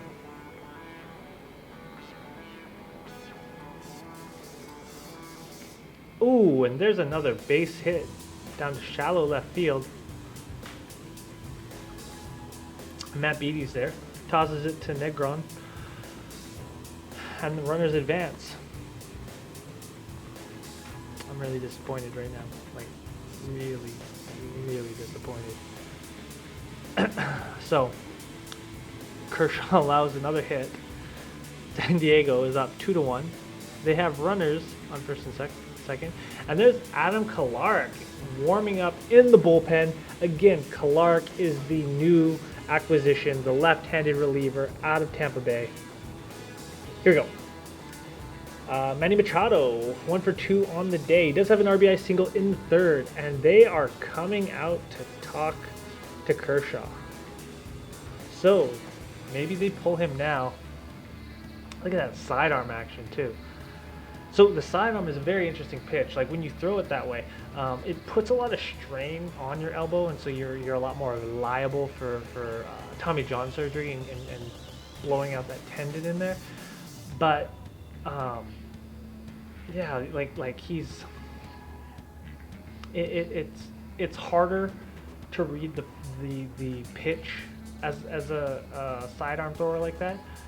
So when you're batting, you can kind of tell certain angles and stuff that pitchers throw. But you know, when you're throwing that sidearm, it's harder to see the pitch angles. The ball's rotation is also a little different then because it's coming out differently.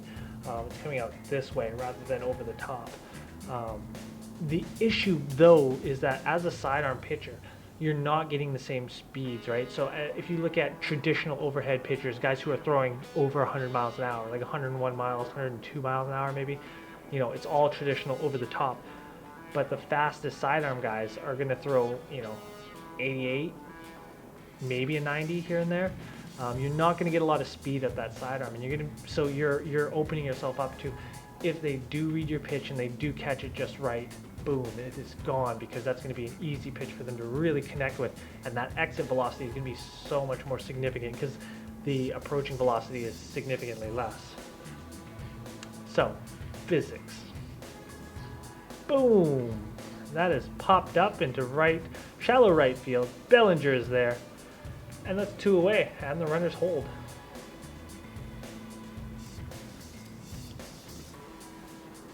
So, after we talked about physics, I forgot what we were talking about. But Hunter Renfroe is back up. And remember, Renfroe got that solo home run in the second, so he is a threat.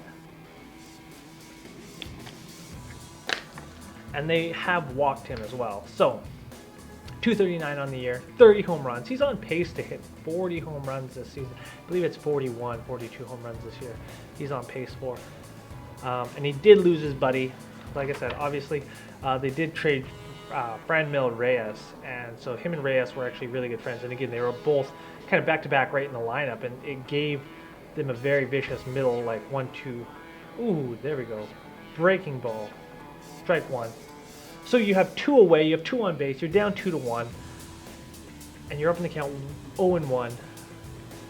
Clayton Kershaw, get out of the inning and bring in somebody else. That's all you need to do. Just get these 2 strikeouts, or even if they take a hit, try to keep it in the infield. Let your defense pick up the trash. Like it's the thing is with LA, you're in a position where your defense is able to bail you out. There's a lot of teams, and you can see it, like especially earlier on in the game, right? Like San Diego's defense is just struggling to kind of make plays, and they're causing a lot of errors and a lot of just mix-up. A team like Detroit, there we go, strike 2. A team like, why do I keep saying Detroit? Oh, okay, because I'm reading Dodgers and I keep wanting to say Detroit because I see the D. I see the D. That's what she said. A team like the LA Dodgers, they've got a good, like, solid core based off of fundamentals, and they're not going to make a lot of those same errors. Ooh, off-speed breaking ball, strike 3, and that ends the inning against Hunter Renfroe. And I don't know if that one was a good one, a good call or not, but we will take it because obviously, oh man, where that one dropped, I don't know if I agree with that one, but like I said, we will take that one. So San Diego leaves men on base. What's new? But Clayton Kershaw gets out of the inning, so good for him. That's going to be huge for my board as well, I think. So he does have 5 points. Tatis has 4 points for me. Bellinger has -1. Justin Turner has -1. Eric Hosmer has -1. Will Smith has -1. And I am sitting with 21.5 points at 154th place, and first place is still Denver Hit with 43.15 points. So, you know, again, I'm not going to get a ton of points.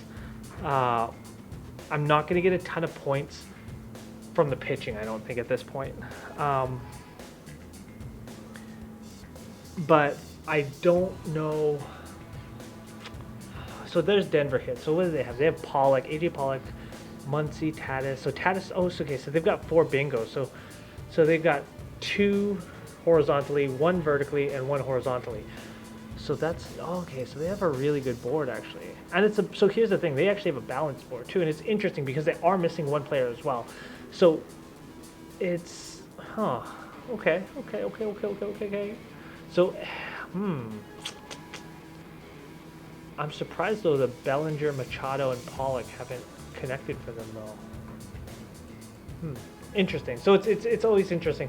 So one of the things when you're actually setting up your board, so the the vertical points, if you go from left to right, if you go vertically from left to right, where I have Bellinger is worth 1.1, and then the one on the far right where I have Verdugo, White, and Muncy, that's actually worth 1.3. So you have to remember that. And I should have been more aware of that, but I was in a bit of a hurry when I made it, and I made the mistake of putting Bellinger in the far left, the top left instead of the top right. And then I would have had, obviously, because he is a high scorer, that you want to make sure that your high scores are going to be on that right side. So if you do get the vertical, it is worth 1.3. So that's huge. So Lucchesi is still in the game. He is 71 pitches in now. And we are facing Christopher Negron. Again, Negron is 0-for-1 in the ground out in the second. 250 average. And he's not on my board, but I hope he does. I hope he does something. Actually, I hope he gets on base, because after Negron, we do have, who do we have? We have Beatty and then Kershaw. So if those two can get on base, so we have the bases loaded. We have AJ Pollock up, and AJ Pollock's not on my board either. So, we won't have somebody up who's on my board until Max Muncy, who is second in the lineup. So we got a while, so we might not even get out of this inning without seeing. And there's a ground hit. Ooh, okay. So we will have to see the replay on that one, but it looks like he dove and caught that one. They might not show us the replay on that one, but that is one away for LA. So Chris Negron grounds out. First pitch, so fly out, I guess, sorry. Fly out early in the first, in the bottom of the fifth. But then we have Max Beatty, who does have a single earlier in the game. He's not on my board because, again, later half of this, like the later half of the, strike one. The later half of most lineups are just, not great, and so I try to stay away from them. That being said, B is hitting 285, but again, hasn't played much this season, kind of going up and down between the minors and the majors. So, but again, 1-for-1, so optimistic. Like I said, just get on base, right? If we can get to Max Muncy, and if the next 3 guys get on base and we get the bases loaded and Muncy comes up and hits a grand slam, that's going to be huge for my board. Ooh. Off-speed breaking ball in the dirt, bounces over the catcher. So, I was going to talk about Muncy, but we are still on Matt Beatty. I'm getting ahead of myself. Because Muncy's on my board and I want him to do well, but I want my board to do well because my positioning is just, we're in the 5th and I'm like 154th. Now I'm getting a little nervous about that because I shouldn't be this far back this late. That's not a healthy sign. So, but again, as I mentioned before, my board is based off of offensive production from LA, which I have not got yet today. So that'll be interesting. The 2-1 pitch. Ooh. That's gotta hurt. So Beatty fouls it off of himself. And you got to know that's going to hurt. Like at any point you take a shot, it's going to hurt. So that's fouled away. Count is 2-2 still. And Beatty, just need him to get on base. Just need you to get on base. Because I'm worried about Clayton Kershaw coming up, that's going to be an easy out. He flies up, and it's in the infield, called by Tatis, and Tatis is there for the easy out. And that is 2 away. And San Diego is playing solid baseball right now, and LA is falling apart, unfortunately. Well, not falling apart, but definitely not playing to the level in which they should be. So now we'll have Clayton Kershaw up. He did have a sacrifice bunt in the third, so he's 0 for 1. Again, he is hitting under 100. His batting average is under 100 with 1 RBI on the year. Fastball. Low, but that's still strike 1. So it's always interesting to see pitchers pitch against each other. And that's one of the very unique things about the National League. Now, Lucchesi just struck out looking against Kershaw, so ooh, again, very, very ugly breaking ball in the dirt. So it'll be interesting to see kind of how Lucchesi responds to Clayton Kershaw and how Kershaw responds, because obviously if you strike one of these, if you strike the other pitcher out, you want to, you don't want to get struck out by them, especially in the very next inning. And he gets a piece of it that's popped up high. And that is strike 3. And that is huge hustle by Austin Hedges. And he gets it in foul territory. So that is 3 up, 3 down. And LA is just letting me down. Like I can't, I don't know what to say. Like this game, oh my goodness. Okay. It's okay. So, I'm going to just have, I think you get to a certain point, after, even up to Will Smith, and you just have to get through the next, those 4 pitchers, or those 4 batters. And then again, like I said, as I mentioned before, having to rely so much on Muncy, Turner, Bellinger, and White, I need something, and that's not it at all. So if we look at the board, 21.5 points still ranked 154 out of 180, and we're going into the top of the 6th. So we still have a few innings. And it's the reality is it is a very, very close game, and this is actually a very good defensive baseball game. Surprisingly, and like I said, San Diego has stayed in this far longer than I was actually expecting them to. And the reality is probably far longer than they expected themselves to be into. So they're probably sitting in their dugout being like, wow, are we actually kind of still in this game? What the heck is going on? So, what do we do now? Because we could possibly win this game. I think that, that's the kind of rarity that winning against, especially a team like LA, is going to do. But it goes to show that when you look at the numbers, like I said, most wins against another team, LA is leading that with 104 wins against San Diego, and yet San Diego's still in the game and still holding strong. So you can see Denver hit is still first, 43.15 points, but you can tell there's not a lot of movement, and part of that is because there's just not a lot going on. So it's a very solid defensive baseball game, and so if you're a traditionalist in the purest sense, this is the kind of game that you want to see. But obviously, if you're expecting a large offensive production out of a specific team, I don't know, let's say the Dodgers, because you put all your board pieces set around a large offensive production, you're not getting that, then this is not the kind of game you want to see at all. But from a baseball purist perspective, this is the type of game that you want to be, a part of. And Clayton Kershaw, surprisingly, only has 4 strikeouts on the day. So, considering his resume and his repertoire, you would expect a lot more out of him. And he's unfortunately, today has not been the best day for Clayton Kershaw. You know, obviously he's not the pitcher that he has been necessarily in the past, but he's still a phenomenal pitcher and somebody that you obviously want in your bullpen. Yeah, but Hosmer's up 0 for 2, strikeout and a flyout. 282 on the year. And he's going to get struck out by Kershaw. But not on that pitch because that's the first pitch. And not on that pitch either because that's a ball.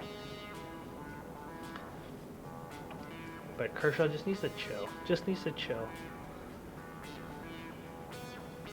He's got that wanky like leg thing too. And Bellinger is at the warning track and does an awkward jump and catches it. And that is one away. So that was a great play by Bellinger. He had to twist his body kind of unconventionally. So you can see right there. Gets a piece of it. And Bellinger just changes angles, has to change shoulders, jumps, boom. So just a little awkward, but you know, great play, great awareness by Bellinger for sure. And again, that's the kind of defense that the Dodgers have that you can expect as a pitcher for them, that you can have that safety net, which is great that so many teams don't have. San Diego being one of them, you know. And when you see the kind of defensive play and the gel and the meshing that they have, is a very clear indication of the overall team meshing and how the locker room is, and that's huge. You know, you hear a lot of sports teams talk about the core team and the relationship that the players have with each other is a huge factor in the performance on the field. So, you know, we talk about family and team and stuff like that. It actually does make a difference, and you see that on the field. So, it does make you wonder about certain points on like how locker rooms are for some of these teams.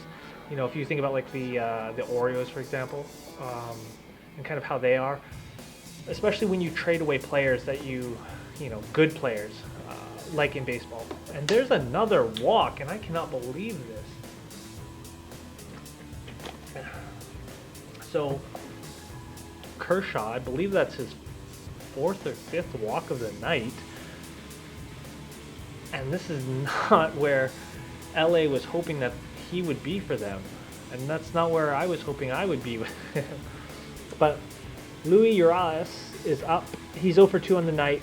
1 strikeout, 1 flyout, 1 home run, 1 RBI on the year. But again, he is under 100 for batting average. So genuinely not really a threat. But Kershaw has to be able to do, like, I want to say he's not a threat, but I mean, again, numbers and all that stuff can be thrown out the window because of, you know, one person has to throw it and one person has to hit it. So, and there's a bunt to first, and Tyler White doesn't make a throw in time in either direction, and that bunt is good for a base hit. And Urias gets on base on a bunt, and now San Diego has runners on first and second, and look at that, right down the first baseline. So White comes up. Now, White turns to throw to second, but knows he's not going to be in time, and then by the time he turns around to first, he's not in time either. So, great placement by Urias, and, you know, did what he had to do. And so there's a real art to bunting, and you have to be aware of, obviously, the players and the personnel that the other team has. And, you know, again, not going to discredit White and his athletic ability, but he's not going to outrun anybody. So if you can put the ball there and make him go and get it along the first baseline, that's going to be a lot more effective than if you had, say, somebody like Tatis, who has a lot more speed, you know. Yeah. Joe Kelly's in the bullpen warming up. So, you know, I got to be honest. I think, like, I mean, I might pull Clayton Kershaw before the end of this inning because it just doesn't look good right now. He hasn't pitched great, and my board says so. You know, it'd be great if he could get a few more strikeouts, but he just hasn't performed the way that I was expecting him to, or that I was hoping him to. And I don't think the way that LA was hoping him to. Now, obviously, you know, San Diego's 7 games back from the wild card. You know, in LA, you're leading the division. You have no real worries in regards to, like, losing this game or what it matters, but you still don't want to lose that game. And Hedges, ooh, Matt Beattie makes an attempt for it in foul territory, but just outside his reach. Hedges, that was a deep drive to left field. but just foul. And you can see Beatty's going for it. He sees it. He's not looking where the wall is and then reaches, but just, that's maybe a 1.5 feet outside of his reach. But good effort on his part to get over there. But yeah, Hedges 0 for 1, 192 average. So, 8 home runs, 29 RBIs on the year, 2 on base. But he's down in the count 0-2. There's 1 out, the 0-2 pitch, and he goes down swinging. And Kershaw needed that. And that's his 5th strikeout of the night. And that's 2 away right now. So Kershaw needs to start building his confidence again, because I can guarantee you that he's got it not shaken, right? Like other pitchers can get shaken, but I think Kershaw is just, he's having an off night. He knows that. He's got to just reset. That was a low breaking ball. And I remember we talked about that, and Clayton Kershaw has now just surpassed Sandy Koufax for most strikeouts all time for the LA Dodgers. Congratulations, Clayton Kershaw, with 97 strikeouts, which is unbelievable. Which is a huge number. And there's the first pitch against Lucchesi, and that was strike 1. And again, like they see like pitchers back to back, they saw them again. So, as mentioned before,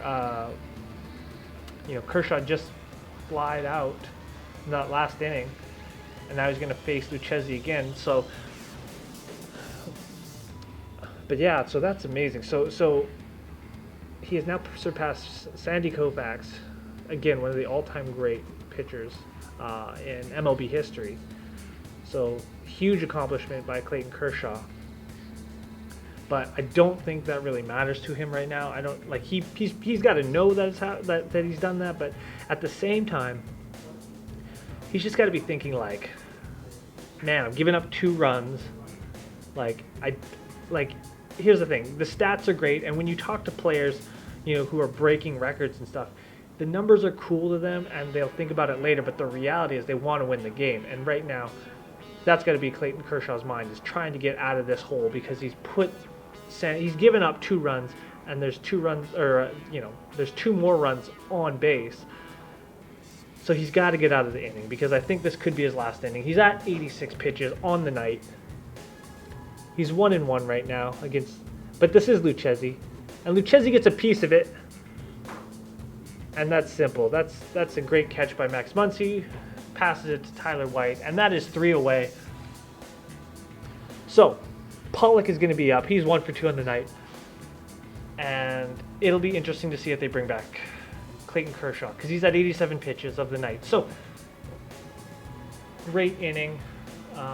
Gave up some walks again, some hits, some awkward hits too. But we'll see kind of how the rest of LA performs on offense. But if we go back to the board, I now have 27 points. I have 100. My rank is 146 out of 180. So, it's, again, my board is based off of offensive production from LA, and clearly when they don't have offensive production, there's nothing much I can do. So I'm not going to make excuses for that, but I think that LA probably would. They'd probably tell me, hey, it's not my fault, but the reality is it kind of is, because I'm, but this is fantasy sports, and this is kind of how it goes. So it is what it is. We still have 3 innings to go.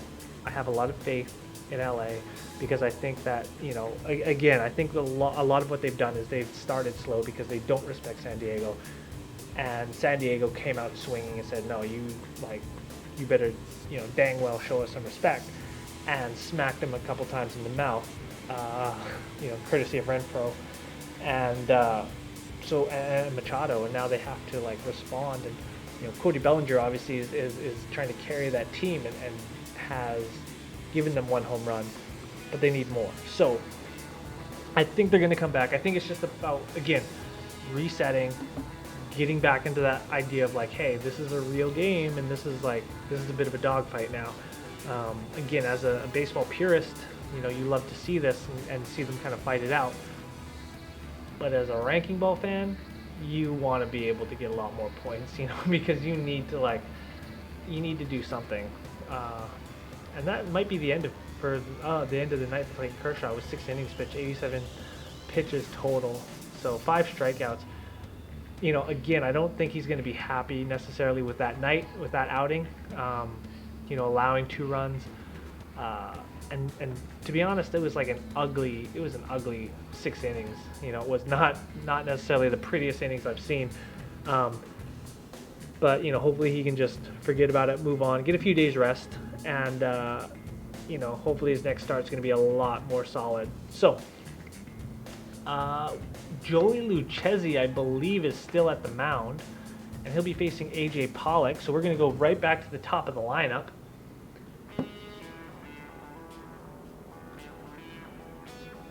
So Lucchesi still in. He is 81 pitches deep right now. So again, this will be his last inning, I believe. And depending on how far or how this inning goes, how long this inning goes, but also hits-wise, they might end up having to pull him halfway through this inning. But I think they would like to finish the inning off with him. But I don't see him going past this inning. So 1 for 2. Pollock, 240 on the year, 240 on the year, 7 home runs, 27 RBIs. AJ Pollock. So the importance of getting this first out is huge. But at the same time, I would really like if Pollock could get on base and then Muncy could do something about it and bring him home. And there's a hit right down, and it gets past the shortstop, Fernando Tatis, and it goes to deep left field, and that's good for a base hit. And that's exactly what LA needs. That is a spark right there. So hopefully that is something that can really get LA kind of going, you know, mentally, and just get them back into the game. So we have Max Muncy, who's going to be up now. And Muncy is in a critical spot in the bottom right-hand corner. And him, Bellinger, and and my LA pitcher, hopefully we can get a bingo there.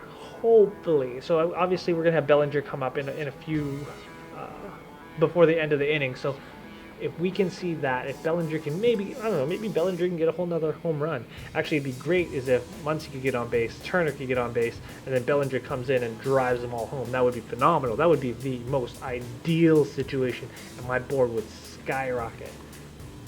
But we'll see what happens. Right now it is 0-1, 1 on base. And Lucchesi is still in the game, as I mentioned. Ooh, off-speed breaking ball, low and outside, strike 2.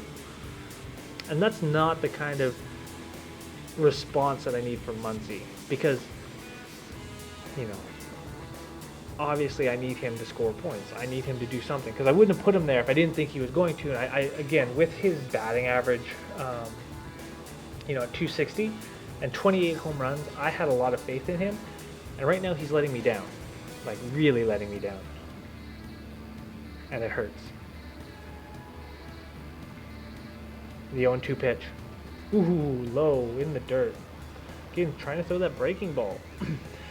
And again, as Lucchesi, you have to be careful with that breaking ball. You have to be able to control the ball better, because you have these wild pitches and you have runners on base now. And you have runners on base who are capable of running, you know, and they're capable of actually, you know, covering ground fast. So, ooh, dang it. All right, okay. Strike 3. Muncy goes down looking. That was a great pitch by Lucchesi, and Lucchesi is on a roll right now. Boom.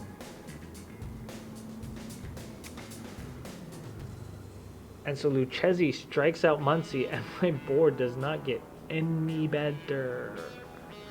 And this is horrible. Like if I had a chance, like I would call. I'm gonna just tweet Muncy, like right now, and just tell him like, this is horrible, bro. Like, come on. And they check the runner at first. So again, left-handed pitchers, you can see how far ahead, you know, the leadoff runner is. So Justin Turner, on my board. He's -1 currently right now on my board. But 287 on the year, so come on and do something, please. Boom! Breaking ball. Deep right field, too far right, and that is a foul ball. And people are fighting over it. So that is... Well, that doesn't make sense. So that's a foul ball. Strike one.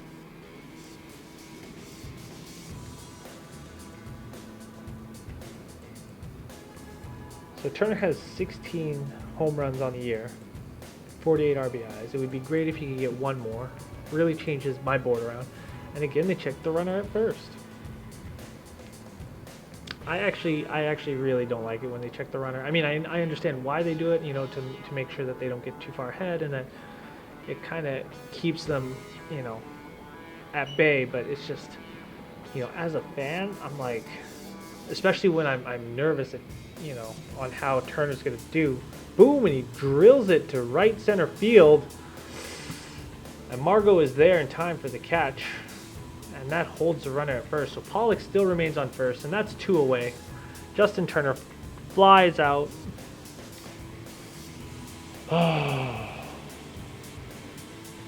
Bellinger's driving it.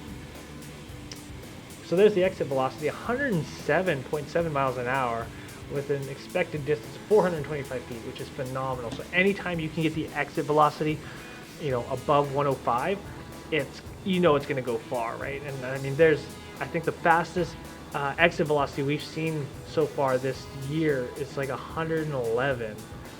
So, I mean, that exit velocity was up there. And again, they checked the runner. It's not going to matter because Bellinger's on. He's going to blast it out. And there's way too much red on my board, and it's like, okay. You know, I know you guys don't know this because I wasn't filming it, but my last board I actually finished second on, so I know what I'm doing. I really do know what I'm doing. But when it shouldn't be like this. Ooh, low breaking ball. So, again, Bellinger is 1-2 for the night, and he is now tied for second in the majors with 35 home runs. It'd be great if he could get 36 right here and be tied for first with Yelich, Christian Yelich of the Milwaukee Brewers. Actually, it's pronounced Milwaukee, which is Algonquin for the good land. Knowledge is power. Okay, I have no idea if that's true or not. I actually stole that from Wayne's World. But it sounds good. Ooh, another breaking ball. Low, ball 2. So there's 2 away, 1 on base. Count is 2-0, and Bellinger is a genuine threat and one of the best hitters in the majors. Obviously hitting .328, which is phenomenal. Not somebody that I personally would want to go against in this position. And they call time.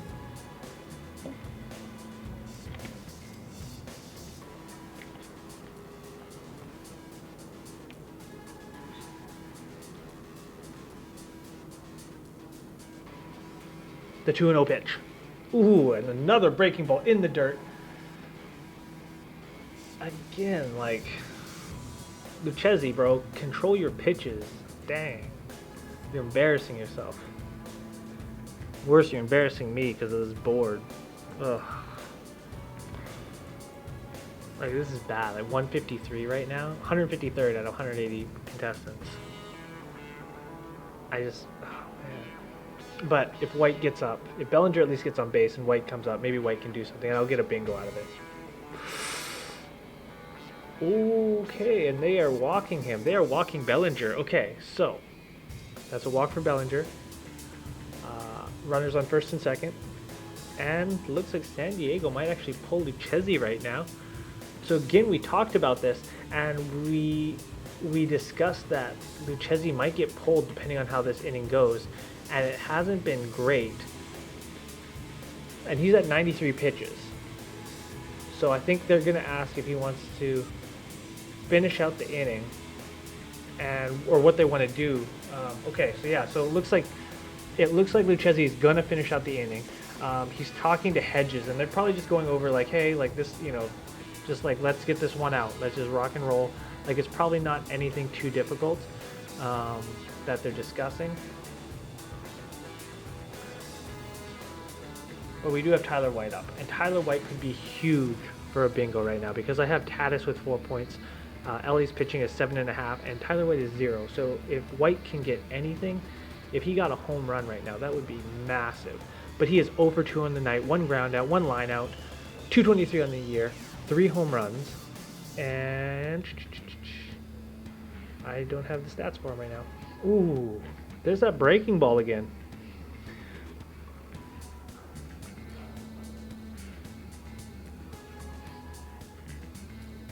So White, again, not a threat for winning fastest to first base, but dude can put some power into his hits, and I'm hoping he does it now. I know you're 0-2, but there's 2 on base, there's 2 away. Just drive it home, like just send it out there. Get some points for yourself on my ranking ball board because I need it right now, bad, like very bad. The 1-0 pitch. High fastball. But Lucchesi is getting up there right now. He's at 94 pitches. So it'll be interesting, 95 pitches. So it'll be interesting to see. I think if he strikes out White, obviously the inning ends. But this will be his last inning, hands down. Like, they are not going to bring him back to go over 100 pitches by any means.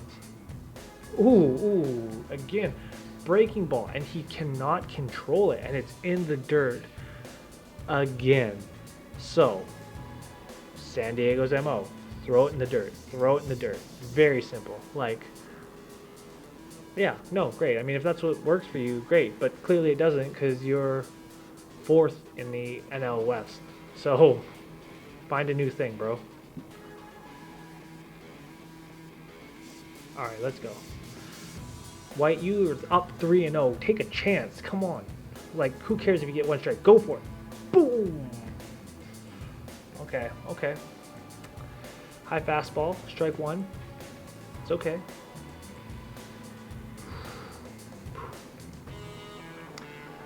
Again, that strike zone is a very, very fluid concept, a very fluid idea.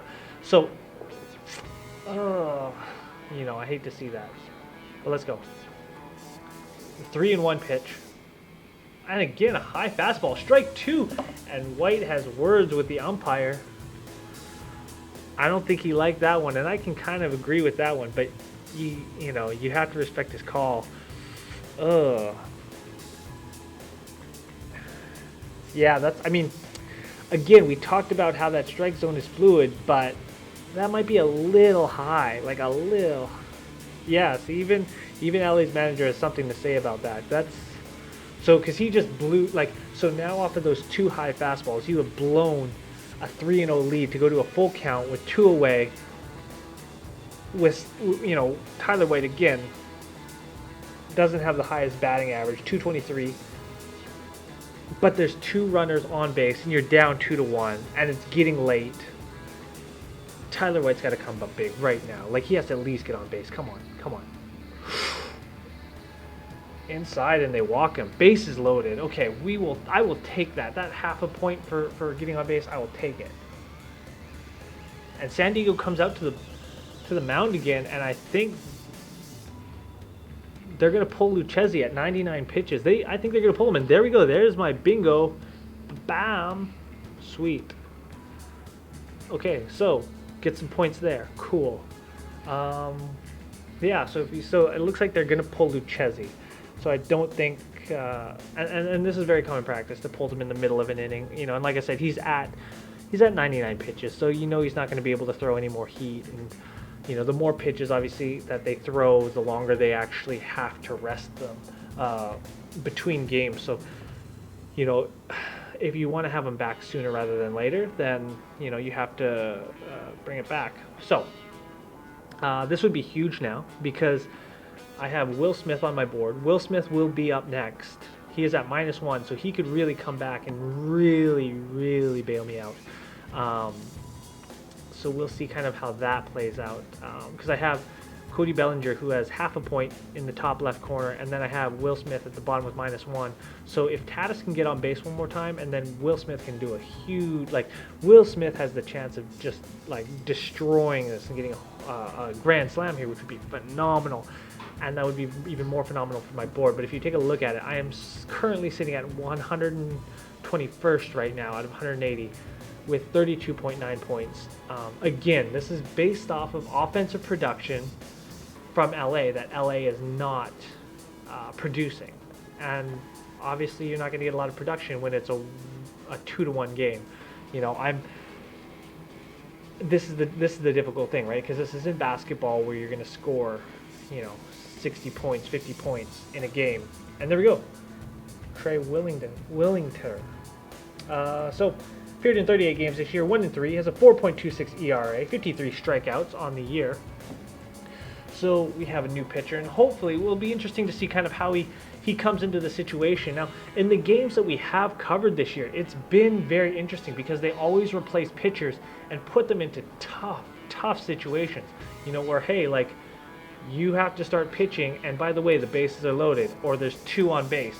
We have 2 outs, but, you know, if you walk this guy or he gets any sort of base hit, runs are going to score.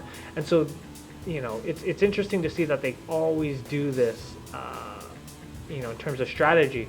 And you have to wonder about where some of these pitchers are and how this affects them, you know, coming into these games, you know, under this kind of pressure, where they have to get a strikeout or a fly out right away. You know, otherwise the opposing team's going to score. But I would say the play would almost be at second because, like I said, Tyler White is not going to be able to outrun anybody. So Will Smith, 317 average, but he is 0 for 2 on the night, strikeout and a ground out. He's on my board with -1. Bases are loaded, 2 outs with a new pitcher. Ooh. High inside curveball. Ball 1. So, bases are loaded. This is where every batter wants to be. Trey Wingenter. How is he going to respond? Ooh, throwing heat. There we go. So that's heat that we haven't actually seen much of. You know, obviously, Luchesny is not the kind of guy to throw those fast fastballs. You know, whereas Wingender just threw 97 miles an hour. So, you know, even as a batter, you're facing a new pitcher, and you have to adjust to his pitching style. And on top of that, he's a right-hander. Ooh, another 97 miles an hour. Strike 1. So the count is 2-1, 2 outs, bases loaded. San Diego is up 2-1. Will Smith is up. Knows he has to come up with something special here. Again, he's averaging 317, but you know those numbers are a little deceiving. But does have 17 home runs and 62 RBIs on the year. So if he can get 3 more RBIs right now, that would be phenomenal. Boom! And he connects with a 95-mile-an-hour fastball, and that is deep center field, deep, and that is gone. That is a grand slam from LA right when they needed it, and that's right when I needed it. That is the exact thing that I am talking about. That is a terrible position to put a new pitcher in. Oh my, and Will Smith just sends it deep. Let me take you back to your seat. I'll show you how to get there. And LA goes up 5-2, and that is the offensive production that LA is capable of. That oh my goodness. Okay, so we have a lot of things happening right now, and that is unbelievable. LA goes up 5-2 in the bottom of the 6th after, like, oh my gosh, that is something special to see. And that is what we have been waiting for this entire game. And so finally, LA is able to step up to the plate and perform. And we still have the rest of the inning to play. Oh my gosh. So Will Smith on my board was -1 point, turns it around, hits his 18th home run of the season, and now has 10 points. on my board, which is unbelievable. And Trey Wingenter knows that he just blew the game for San Diego. And San Diego, you can see the bench right there, is not thrilled. And this is exactly what the LA Dodgers fan base wanted. And I think it's in Wingenter's head. Now he's already down 2-0 against Christopher Negron. And this is completely changing the board around.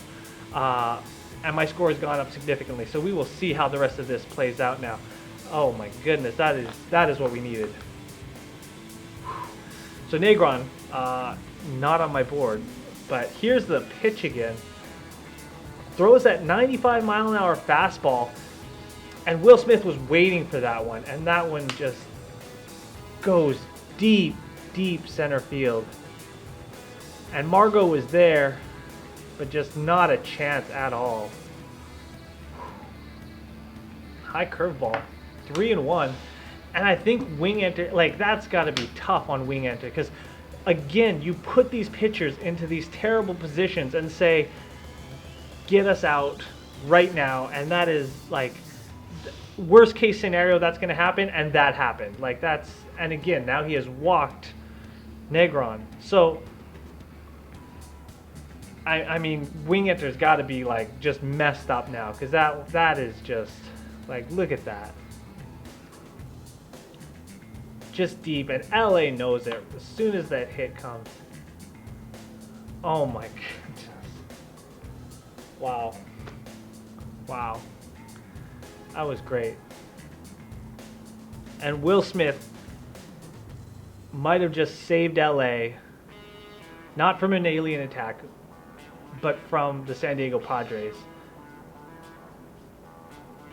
And there's that fastball again. Low and inside, strike one. So, Wingenter comes into the game, needs one out, gives up a grand slam and the lead, and then walks the next batter. And now we have Matt Beattie up with a 287 batting average. Ooh, good curveball. And now is up 0-2 and might be able to get out of the inning right here.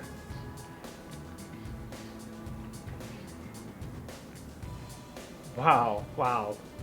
That's the thing. This game can change in an instant. This game can just flip over like that. And, you know, baseball is just, you just never know necessarily. There's that fastball again, 96 miles an hour, deep right center field, in the gap, all the way to the wall, and they have trouble getting it, and Hunter Renfroe tosses it in. Oh. So that was a blown double right there. Oh my gosh. Okay, so are they calling? They're calling him out on that one.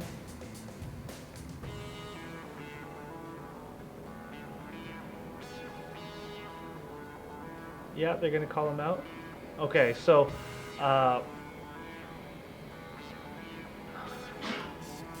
boom, and that's the home run again. So that ends the inning.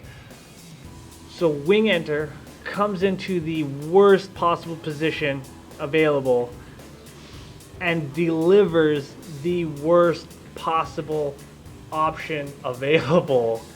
But then obviously San Diego, even with the error, is able to get the out at third there. So that's, I mean, give them props defensively.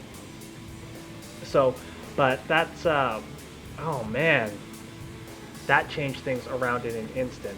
And so this is going to be a huge first at bat for us. Clayton Kershaw is going to be at, I think he's at 87 pitches last I checked. So Clayton Kershaw's at 87 pitches. You know, I hate to say it, but I want Tatis to get a home run. I really want Tatis to get a home run. If Tatis gets a home run, I have a bingo with Bellinger, Tatis, and Will Smith, and that would be huge for points. So it's going to affect my pitching score significantly, but my overall score will be benefited because of the bingo that I'll get. So that's where I really need something to come through there. I'm currently ranked 89th out of 180 with a score of 52.9. So again, I was at 150. So, you know, just off, I mean, obviously it's a grand slam, so it's a significant amount of points. But, you know, I just jumped, you know, another 80 spots, just like that. Well, 60 spots, 70 spots. So it's, you know, again, like, you got to just see, like, these games are just all over the place. But yeah, so let's just see what happens. I'm anxiously awaiting. But again, Tatis needs to get, you know, like, if he gets a base hit, I'll take that at this point. He just cannot strike out right now, because I don't know if we'll actually be able to get through the lineup again at this point. So, okay, so Dodgers have brought in a new pitcher. So Joe Kelly is in. Appeared in 37 games this year, 5-3 record, a 5.2 ERA. So let's see what he is capable of. And Kelly, I like you, but let's just give up a home run right here. That's not what I need. I don't need a walk either. Don't give me like a half point. I need like, I need Tatis to go from 331 and 19 home runs to like 332, 333 with 20 home runs right now. Like, Kelly, I will forgive you if you just give up one home run. Like, they're not going to win the game. Just give up one home run. Come on. Come on.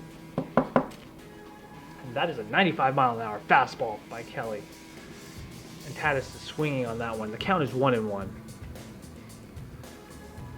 Put in an awkward position because I need the LA pitcher to strike him out, but at the same time, I need Tatis to do something here to get me a bingo. You know, like I said, preferably a home run, or even a triple. I'll take a triple. Come on. The 1-1 pitch. Whoo! Curveball. Strike 2. I think Tatis is arguing that one. I don't think he liked that one. He said something to the umpire. I think he said something about the umpire's mother. Because that one is a little low, but I'm going to let that slide because he's going to get a home run right here. He has to get a home run here so I can get some points. Because if he strikes out, I need some points. Calling that one strike 3.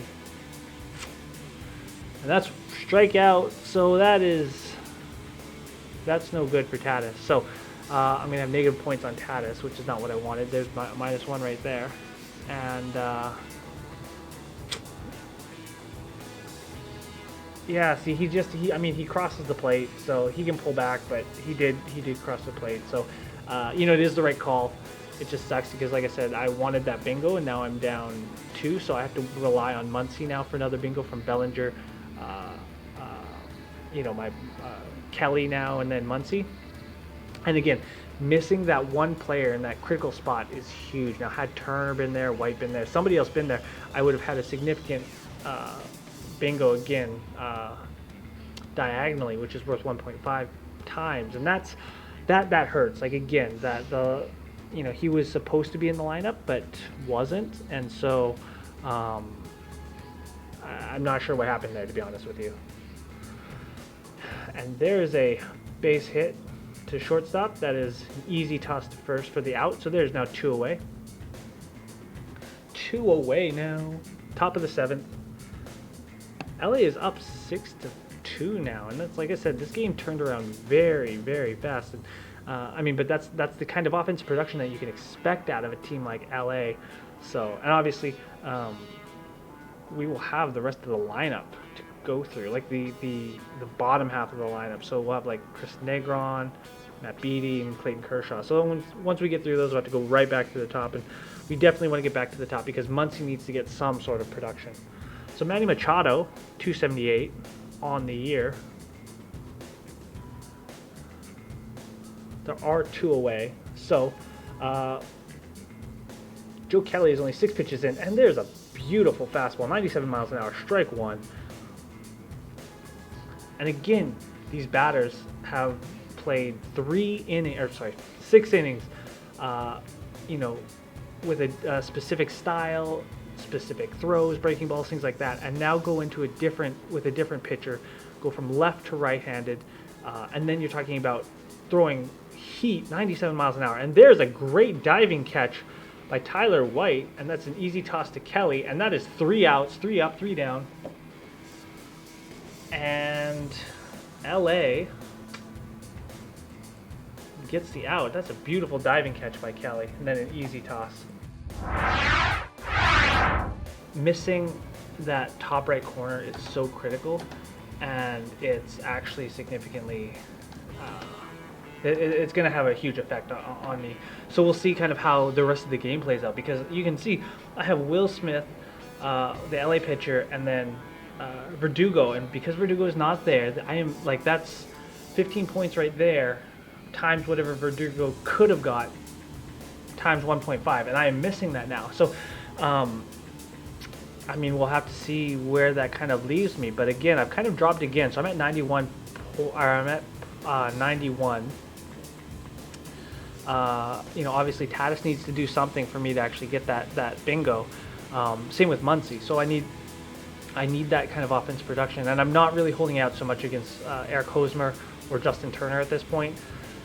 But even, like, here's the thing: I would get 2 more bingos if Tatis had done something. I would have got 2 more home runs. But unfortunately, the reality is I don't think Tatis will actually get up to go at bat again to make a difference, and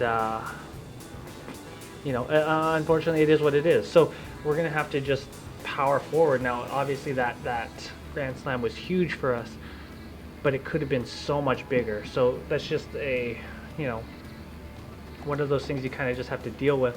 But it is what it is, and you know, we're going to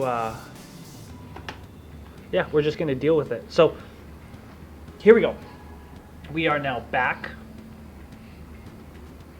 and baseball, people talking about stuff.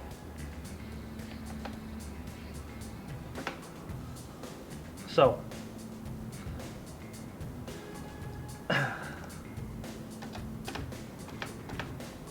all right, cool.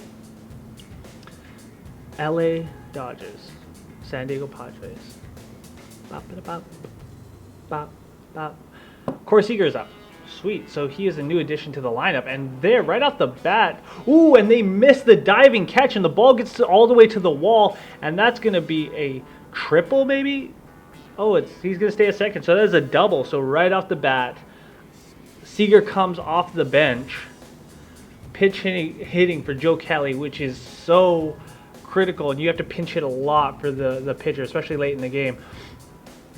Boom, and just drills it right into that little gap in shallow center right field, and Renfroe just misses it, like inches, and as soon as he misses it, it is gone, and you know you've got the double. So that's just, I mean, phenomenal placement.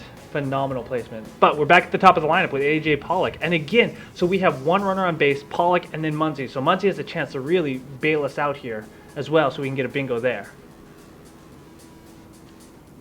Curveball, strike 1.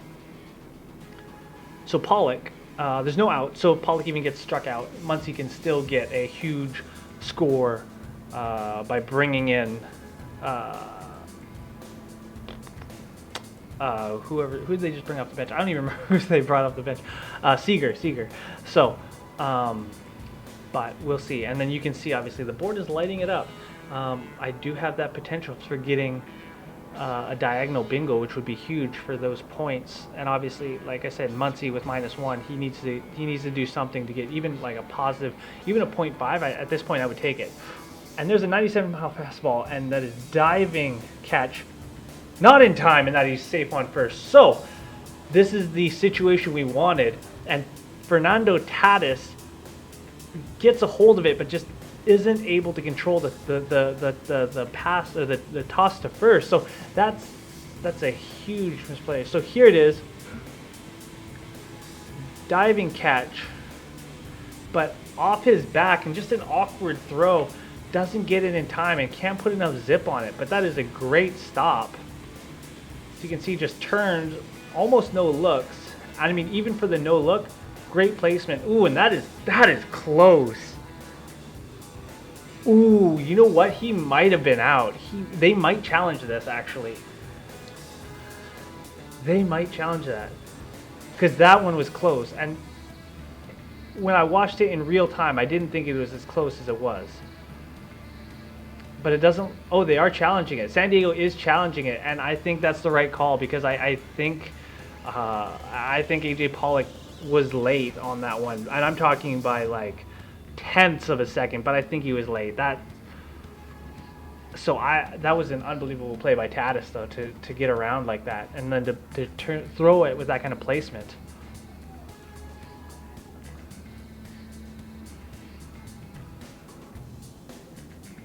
So it'll be interesting to see because, like I said, I think that was the wrong call. I think he is actually out at first. Now, obviously, it would be ideal for Pollock to be on first and then for Muncy to hit everybody home and have a 3-run score.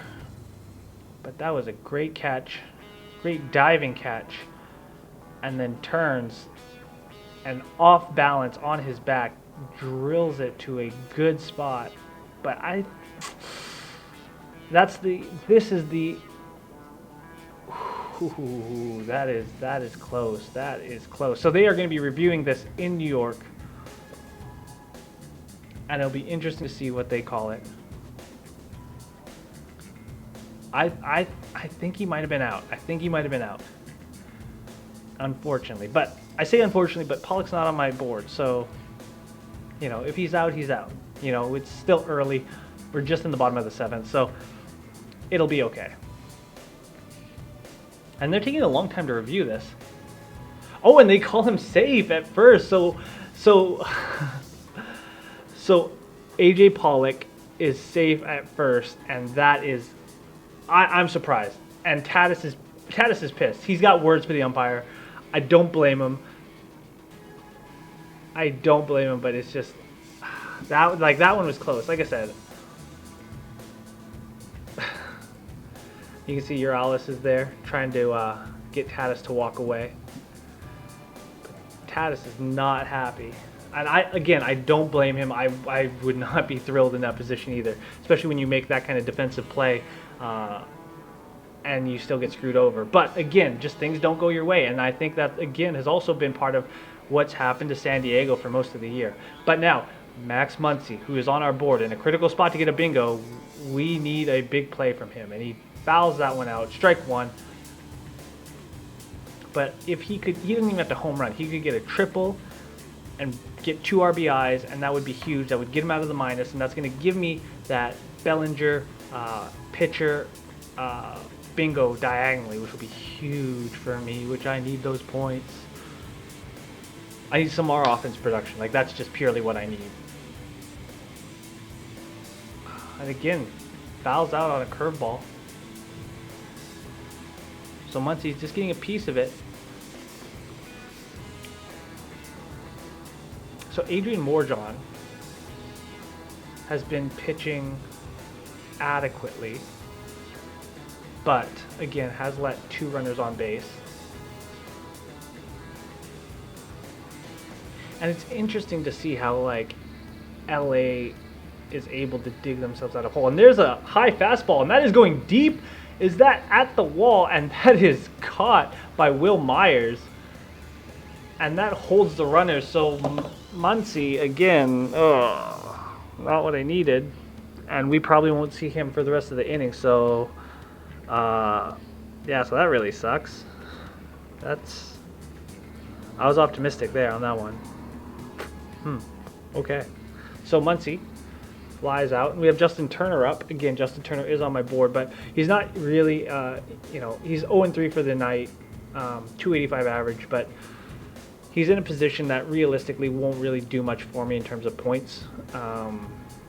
So, kind of whatever. I'm just like, I can't believe I'm still like, I'm dropping again, so it's not ideal where I'm at.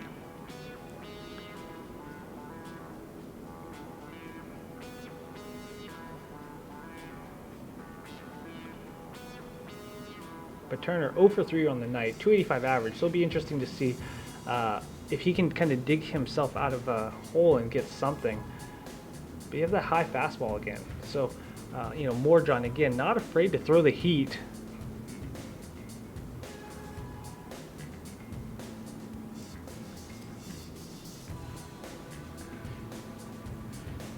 2-0 pitch.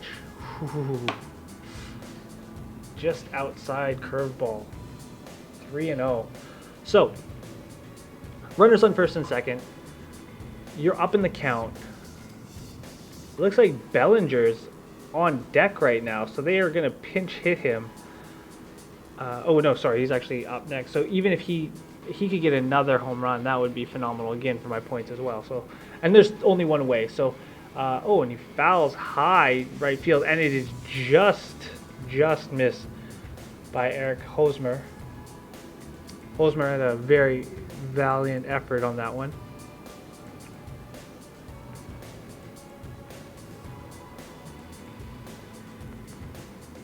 But regardless, I guess, of what Justin Turner does, Bellinger is up next, and he'll be able to hopefully make some noise. And like again, if we can just get a few more points, I mean, at this point, I'm going to take it. I'm going to take whatever I can get because I'm sitting at 109th place right now, and that's obviously not where I want to be and not where I think I should be.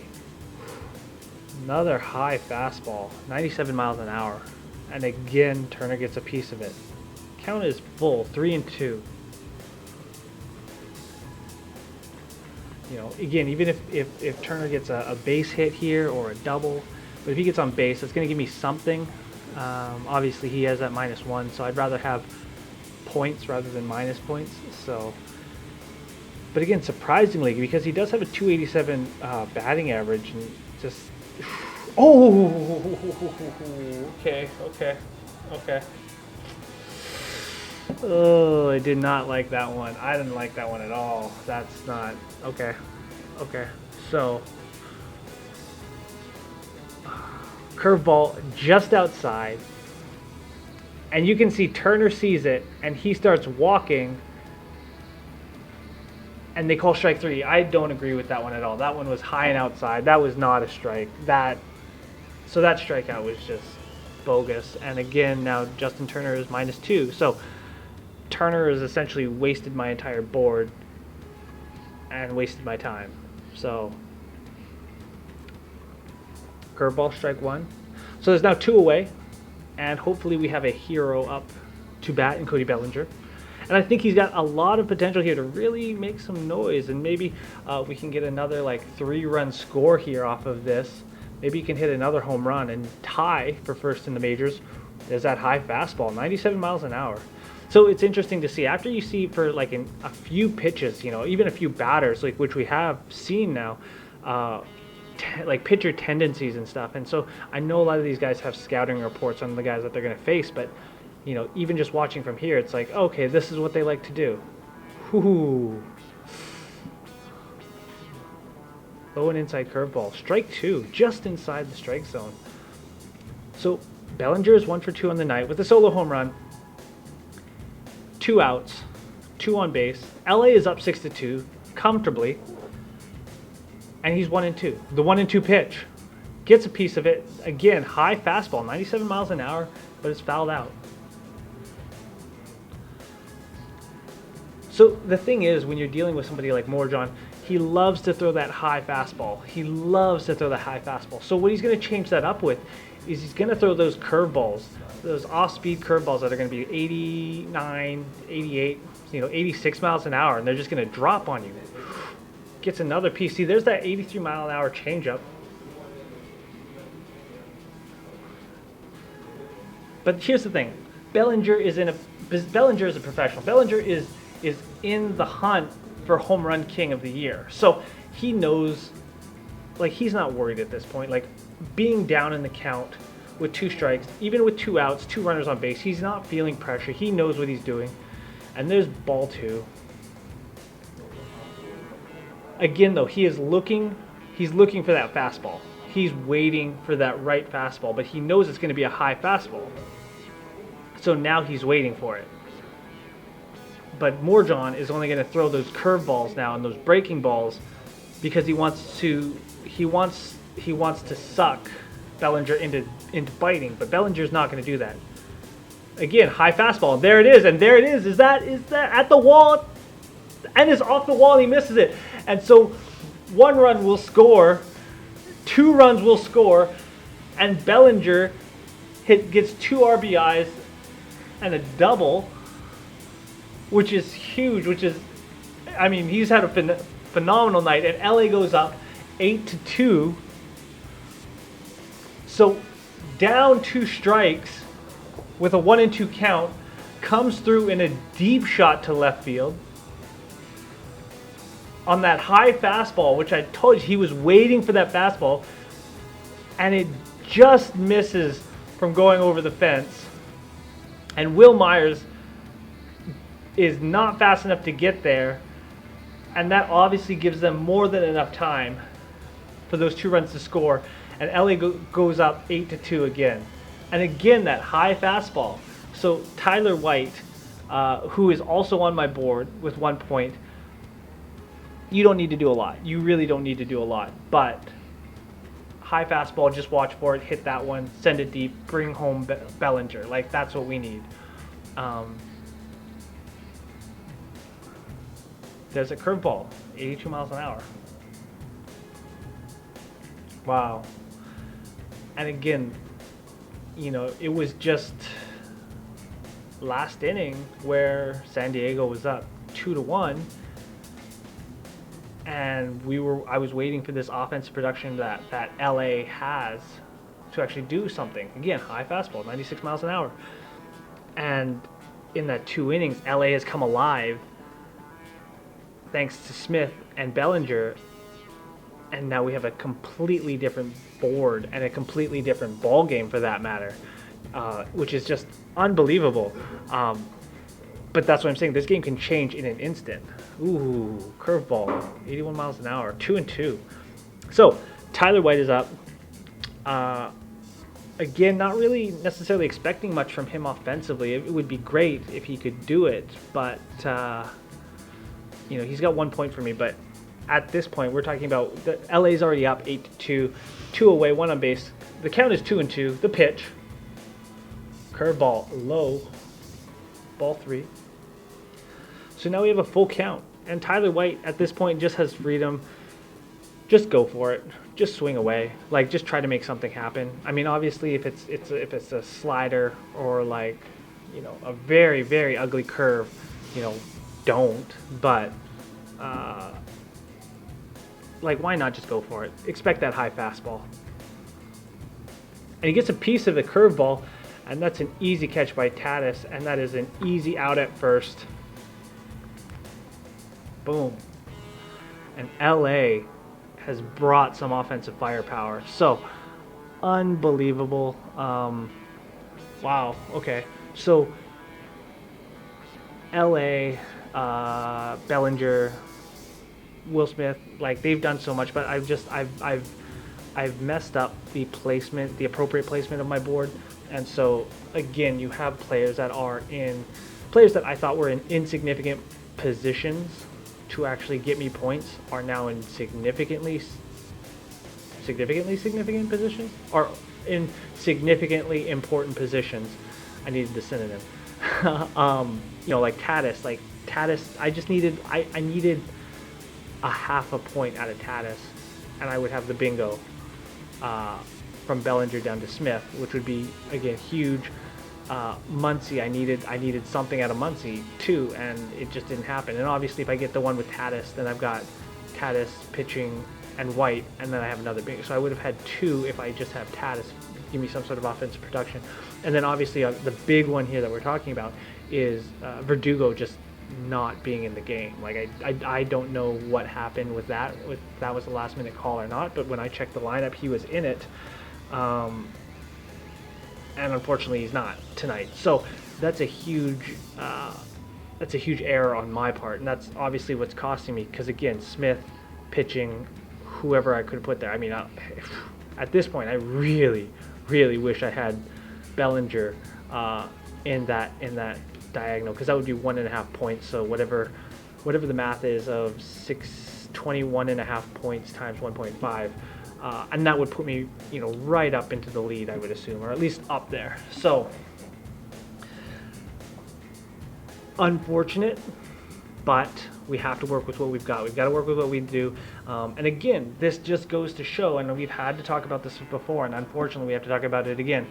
when you are choosing your board, you have to be very, very aware of who is actually in the lineup. And like I said, when I read the lineup, Verdugo was in it, and so I had chosen him, based off of his batting average, and that has just messed me up. All right, so Dylan Floro is up and appeared in 37 games, 4-3 record, 4.11 ERA, 30 strikeouts on the year. Has given up 3 home runs. So again, we're going deep into the bullpen of both these teams, and it'll be interesting to see. But I do think that I don't want to say this game is definitely wrapped up, but we're getting there for sure. We are in the top of the 8th, so we do have at least 1.5 innings to go, and it'll be interesting to see kind of how this season. Okay, so they have actually Peterson is now in left field. There's a 93-mile-an-hour fastball, strike 1. So instead of Matt Beattie in left field, LA has Peterson. But again, what would be great too is if they brought in Verdugo off the bench. Popped up, 93-mile-an-hour fastball. Easy for Will Smith. Will Smith makes the catch, and that's 1 away off 2 pitches. That is great. So that's the kind of start that we need, LA needs. Again, especially for my board, but I'm not sure how much it's going to make a difference at this point, just because, let's see. So Will Smith was up. Chris Negron was up, I believe. So we have, I think we're going to go back through the order again with Beattie, Kershaw, Pollock, and so maybe we can get Muncy, and then again, if we can get 1 bingo out of this, it's going to completely change our board. So Eric Hosmer, sorry. Ooh, inside curveball, ball 1. Again, Hosmer is in a position where I don't think he's really going to do much for me, and I put him there, and even if he does score, we need Muncy to actually do something big. But if we can get some sort of production out of him, that would be cool too. Again, positive points are going to be better than negative points at this point. But again, I didn't have enough faith in the San Diego offense, and he is 0 for 3 on the night, so that's pretty disappointing. 95-mile-an-hour fastball, just outside, strike 2. So if he strikes out again, great for the LA pitcher, but not great for the rest of my board necessarily. But I think at this point, with the way that the points work and the way that I have potential for points, I'd rather take Hosmer to get the strikeout than LA to give up any sort of points for giving him a base hit, home run, double, whatever. But count is 2-2, and Hosmer is 0-3 for the day. 234 average, so I wasn't expecting much from him, but I was kind of optimistic, and I did need a secondary San Diego player on my board. Ooh, low and very much inside curveball. So there's a full count now. So it'll be interesting to see how Hosmer responds to this now. Ooh, and that one I think just got away from Floro just a tad. I don't think he wanted to put it that far inside, obviously, but again, it's. I'm not saying that it's the easiest thing to control pitches, and there's a fouled out ball. I was kind of hoping for a base hit. Man, this is getting like it makes the game interesting because I'm at a point where I kind of know the outcome that LA will win, and I'm good with that. I'm excited that they're going to win, and I just need the right points and the right scoring. So it changes the dynamic of the game for sure, because now I'm trying to figure out, okay, who do I need to have points here?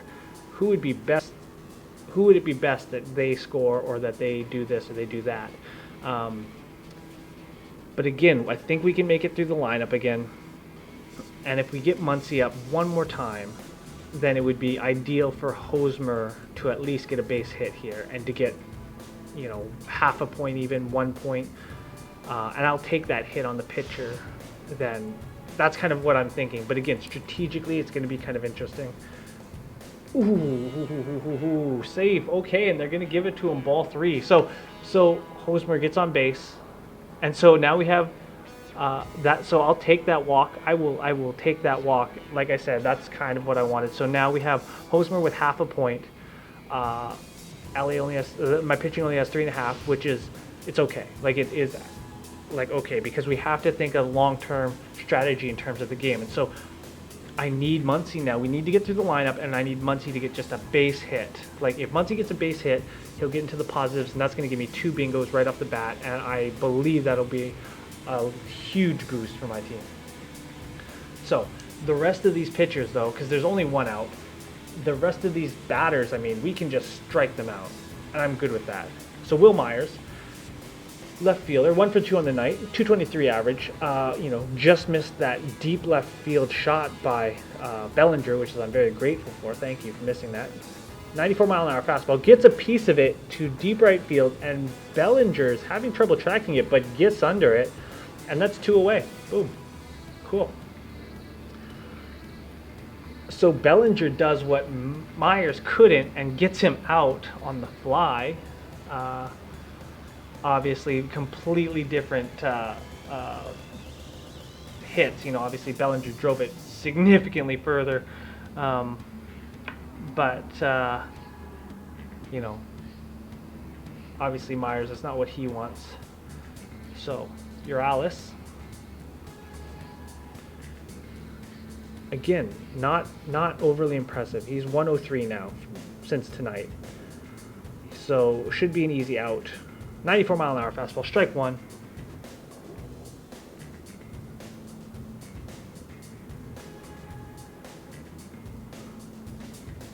So 1 for 3 on the night. Again, 103 on the year. So he came into this game under 100 for batting average.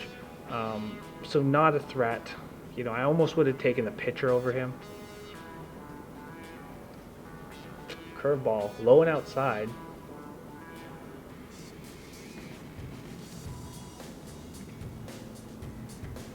But Uralis, not really a threat, but you still have to respect him. He's in the major leagues for a reason, obviously, even if it has only been for a short period of time. There we go. Curveball, strike 2. So there's 2 away, 1 on base. LA leads 8-2 over San Diego.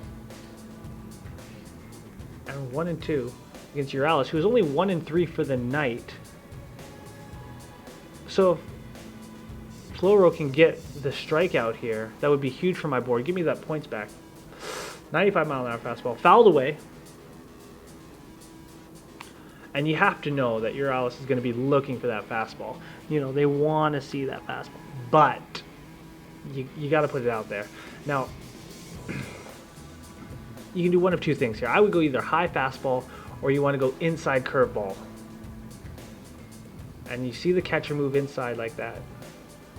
Oh, that was the last pitch. That's a replay. Embarrassing. There's that curveball inside, low and inside, and that's fouled away.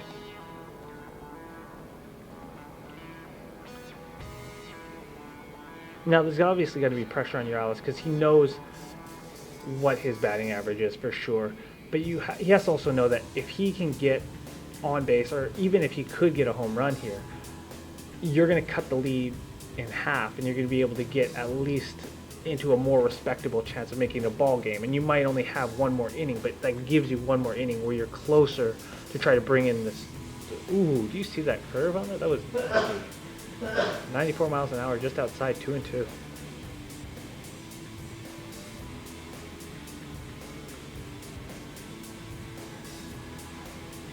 So this game is going to go longer than expected, I think.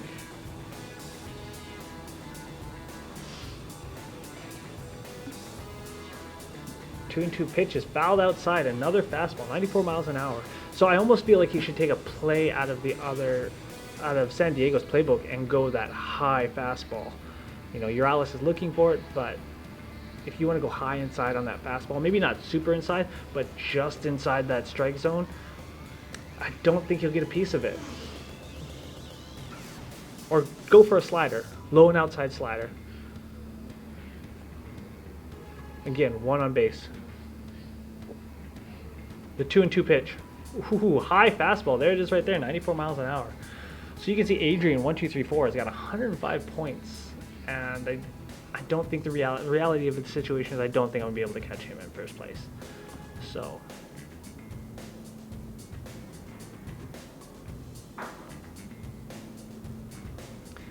full count, 3-2, 2 away, 1 on base, 3-2 pitch, and again Urales gets a piece of it and fouls it away.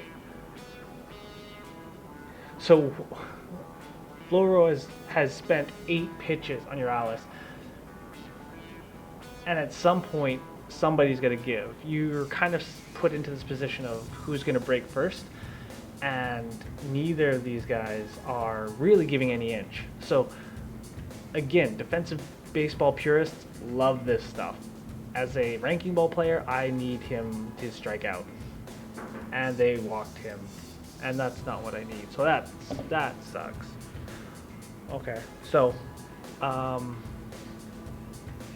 that sucks. That sucks. I mean, there's something else I can say, is that's just not ideal. So San Diego now has 2 runners on base, and Austin Hedges is up.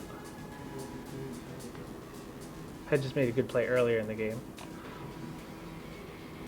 but Hedges is not on my board again. I only have 2 San Diego players on my board because I didn't expect them to do much offensively. And I mean, the reality is they haven't done a ton, so at least not enough that would warrant me to put more of them on my board. I think, at least. You know, maybe I would have had Renfroe, but I believe he struck out as well later in the game. So there we go, 94 mile an hour fastball.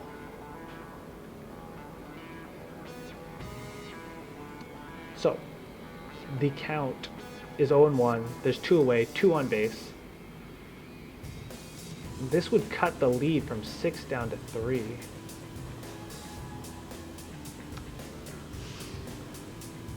Oh, I'm sorry. This is not Hedges. This is Naylor. Naylor's 236 on the year, 3 home runs, 16 RBIs.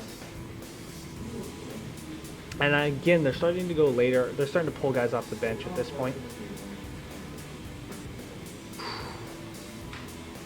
No curveball.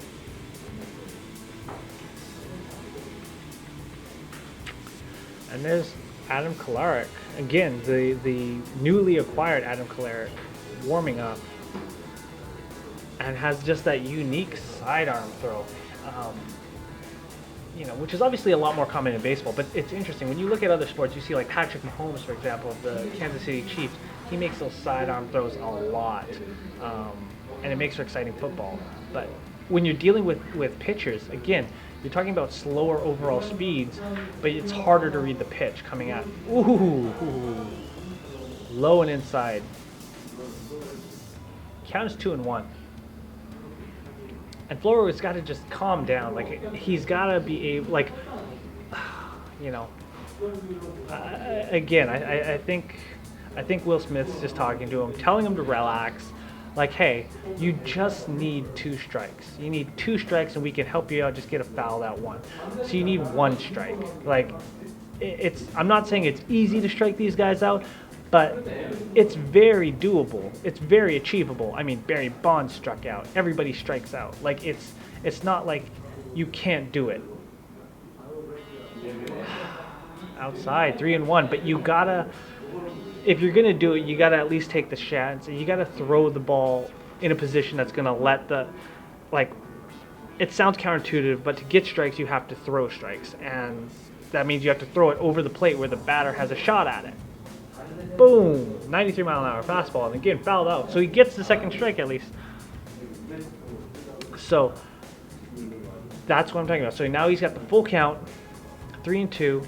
A strikeout would be huge for me because obviously he's lost a lot of points for me recently.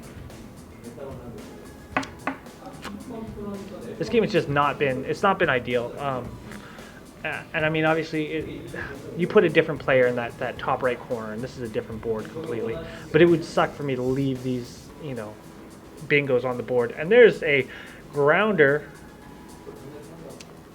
right to Max Muncy, and that's an easy toss to Tyler White, and that is 3 away right there. So the defense bails out Floro, and that ends the inning. So we're going to go to the bottom of the ninth, and I don't see San Diego coming back from this at this point. This looks like this game could be over, but I'm not worried about the overall score anymore. I'm worried about my ranking ball score, and I think I've been worried about my ranking ball score since the last inning. So if we go back to the board, I have 59.4 points, and it's going to go up to a solid 62.4 points. Not a large gain, but I am still currently ranked 106th out of 180, so that's disappointing. And again, you know, you're talking about certain players, and yeah, I'm 45 points out of the top position, so I don't think I'm going to catch him today. It'll be interesting to see what the other players have on their board in that regard. But it's you know, it's tough because you put players in certain positions expecting them to perform at a certain level based off of the statistics that you're given, and when they don't, you're kind of put into this position of, you know, oh, you know, 1 or 2. Like it would be one thing if I had messed up. You know, it's kind of, I would say it's almost like a perfect storm of what I messed up in terms of my board, in terms of what's available.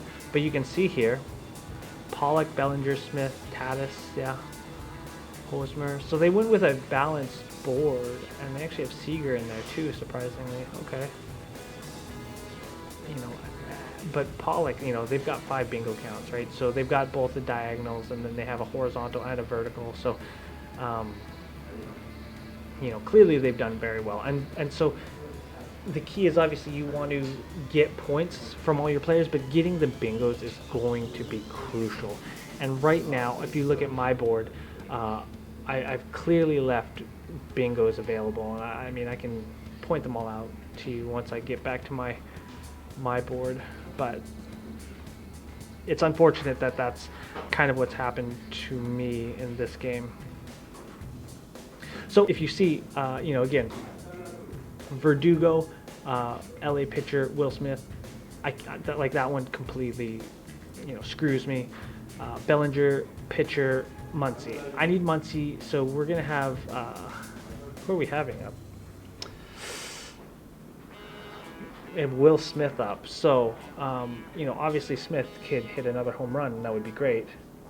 94-mile-an-hour fastball drives it to center field and off the wall, and Margot misses it, so that'll be good for a double. And so Will Smith is going to pile up more points for me, which is phenomenal. But again, I don't think it's going to be enough. And like I said, now had Verdugo had some sort of points at all, or was in the game, or we had somebody else there, it would have been a lot better for everybody. Well, myself specifically. So, you know, again, when we talk about that perfect storm of kind of what's happened, you know, that's the first bingo I'm missing. The opposite, Muncy, you know, even if I had Tyler White in that position, that's the second bingo right there. But then obviously with Tyler White, LA pitcher, and Tatis, you know, if Tatis does something, that is another bingo right there, which if Tatis does anything again, Bellinger, Tatis, Will Smith, which would be a huge one. That is the one that I really need. So in the 9th inning, I need Tatis to get a home run, and that would be huge. So Negron is up. So it would be tough, I think, for Muncy to get back on. You know, we would need to see a lot. We would need to see a few more people get on base, and then maybe one out before we actually get back to Muncy. So that's going to be tough. I don't think we'll get to see Muncy again. So Muncy kind of messes up our board again with the diagonals and what he is able to give us. But Negron is 0 for 2, 242 average, but I hope, I'm thinking that if he can at least, yeah, if he can get us on base. Oh, there's people waving in the background. You see those people just to the left of your screen. They're waving a bit, so they're on the phone with somebody. You know, the game's over. They know that LA's won, but you know, they're on the phone with people back home watching the game, waving to them. But yeah, so you can see, you know, at this point I'm purely playing for the love of ranking ball rather than the love of the game, because, you know, LA's going to win this one pretty handily. I mean, obviously San Diego can come back, but even if San Diego comes back, it's going to mess up my board anyway, so it doesn't really matter either way. But yeah, so again, the top of the ninth, Tatis, we'll be able to see Tatis, and I'm hoping he'll see something, but I don't think Muncy's going to do anything, so we can forget that bottom horizontal bingo, and we can forget the diagonal bingo, which is unfortunate because those are huge losses, and that is, Negron is now 3-2. There's no outs, so I think we're good on that. But again, like, as much as I want to focus on the game and talk about the game, really I have to, like, my focus is shifted to ranking ball and how I can get better, because right now I'm 103rd, and I can't finish that low. And there is a grounder to the shortstop, and that is an easy out. So that's one away, Negron. So it's a great play by Tatis. Again, Tatis, who, if he had like one hit, I mean, he had one hit earlier in the game, but if he had another, like just a double, just get on base, it would put him in like a somewhat positive position, and then that way I could get 2 bingos, and that would at least jump my score, a good 20 points maybe. So I'd probably get into that top 50, and I think I'd be okay with that. But being at 103 right now is not where I want to be. And they are challenging this one. Okay, and they're calling it safe. So that works out for everybody.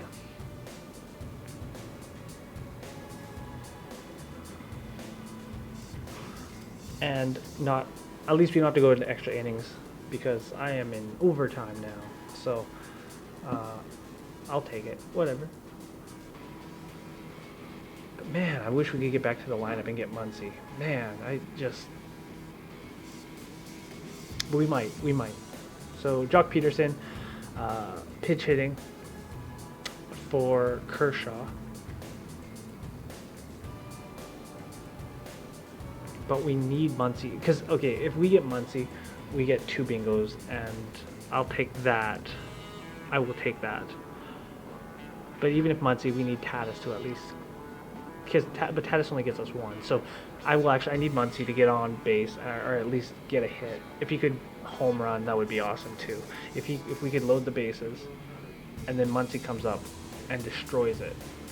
96 mile an hour fastball, fouled away, strike 2. There's no outs at this point. Peterson, just get out. We need to get Muncy on up. Like, that's what we need. That's what everybody needs. Muncy needs to get some sort of points here. And I know we've talked a lot about this, and I'm not trying to drag it on, but I mean, like I said, my focus is shifted to ranking ball and getting points. Like, that's what I'm excited about now. The game is secondary, even though the game is the primary reason for ranking ball. But it's oh, and there's a strike 3. Be careful what you wish for. So off a curveball, strike 3. Jock Peterson goes down.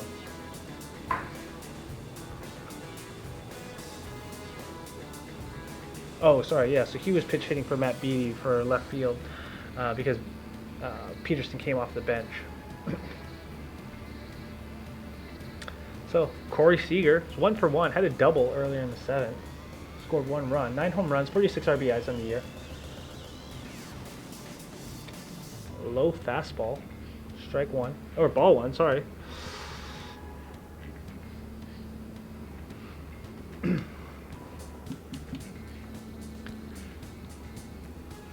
Come on, Seager, do something.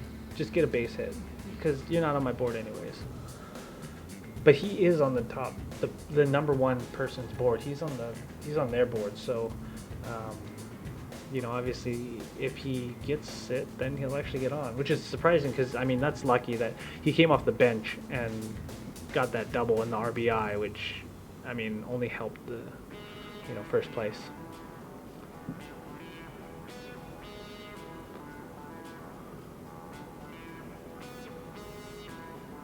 Morjon. 1-1 pitch. Curveball. Fouled away, strike 2.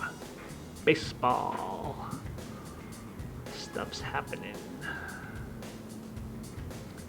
Yeah, so basically, yeah, so he cannot strike out and he cannot get an out because he's pinch hitting for Clayton Kershaw, and then I have AJ Pollock and then Muncy. So Muncy still has a chance to get on base, providing one of those other players gets on base and does not strike out. So either Seager needs to hit a home run and just clear the bases, and I at this point would be okay with that too, or just get on base and then Pollock can strike out or out. You know, as long as there's no double plays or anything like that, we're good. And there's a strikeout right there, strike 3. Okay, so AJ Pollock, for this to work out, for my master plan to work out and my master points plan to work out, AJ Pollock now cannot strike out. He can hit a single, he can hit a double, he could even hit a triple, preferably not a home run, just because I would like it for if Muncy was able to do something special that Muncy could get more points. But we'll see here, and this is where this is getting really intense for me, because there's now 2 strikes, and for Muncy, because again, unless San Diego ties it up in the top of the 9th, which I don't see them doing, Muncy won't be batting again. So AJ Pollock needs to do something, but preferably not too much. And there's strike 1. 81-mile-an-hour curveball. Pollock, don't mess this up, man. Seriously, bro. Come on, I need Muncy to get a base hit or a home run or something. Because this is where it gets interesting, and this would not be so intense for me if it wasn't for Ranking Ball.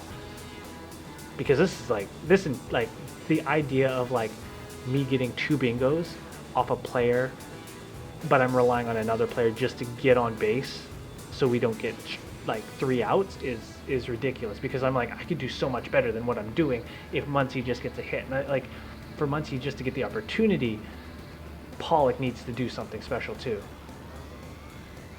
Ooh, just outside, ball 3. Okay. So, oh, sorry, this is Martin. So Martin needs to do something here. This isn't Pollock, this is Martin, Russell Martin. But he's up in the count 3-1. Please walk him. Please walk him. Come on, just walk him. Curveball, strike 2. Great pitch. Okay, come on. Walk him, do something. Seriously, give me something that I don't care what he does at this point. I just want to see Max get one more shot. Even if he strikes out, at least he got the shot. Come on. Oh, strike 3. Curveball. And San Diego gets out of the inning. So that completely ruins any sort of potential top 50 score, I think. Yeah, that one hurts. That one really hurts. Because again, we needed Hosmer to do something, and then when he did, it relied on Muncy. But this is so if San Diego somehow ties it, and we go into the bottom of the 9th, and Muncy can hit a walk-off home run and win the game, cool. But right now I'm 100th, and I am almost 60 points. I'm 50 points back of the leader, Adrian 1, 2, 3, 4, 5. So there's no chance of catching up at this point. But obviously, I was hoping for kind of a top 50 score or something at this point. But again, it speaks to the critical positioning of where you put your players in Ranking Ball and how essential that is. So if that player just happens to have an off day, I don't know, like a Max Muncy, then it can completely affect the rest of your board. Or if you don't have players playing that are in critical positions, like Verdugo, that one hurts too. So I know for a fact why I have the score I have, and I know why I have the points that I have is because I left so many points on the board. As you can see, there are a lot of points on the board. But I do believe we are going to start at the bottom of the lineup, and then we're going to go up to Tatis. So at least Tatis will have a chance. Again, if Tatis hits a home run, I'll take it. I will take it, because that's going to give me at least one bingo, and that can give me something. So, Yimi Garcia, 42 games this year, 1-3, 3.92 ERA, 38 strikeouts, and it would be really cool if he could just give a home run up to Tatis, and that way, like I said, I've got a lot of points tied up with Will Smith and Cody Bellinger, and another home run there by Tatis would be phenomenal, but I'm not necessarily going to be optimistic about that, but, even a base hit, a single, a double, triple, I don't care. If he's hit by the pitch, that's going to give him positive points. That's going to give me a bingo. So, again, like Ranking Ball is changing the intensity of this game. A game that I might not otherwise care about, because it's 8-2. I'm now so much more invested in, because my score now is still going to be determined based on the game. So, even if I'm not winning, I definitely want to do much, much better than what I'm doing right now. Hunter Renfroe is up. Remember, Hunter Renfroe hit that first home run early in the second inning, and it changed the game. And it was one of those things that surprisingly, and there's a fly ball, 94-mile-an-hour fastball, and that is going to be, boom, an easy catch, and that ends the inning, and that ends the game. And I unfortunately left a lot of points on the Ranking Ball, which is unfortunate. I'm very, very frustrated with that, and I'm sure you can tell that I am not thrilled by that, and that's completely on me.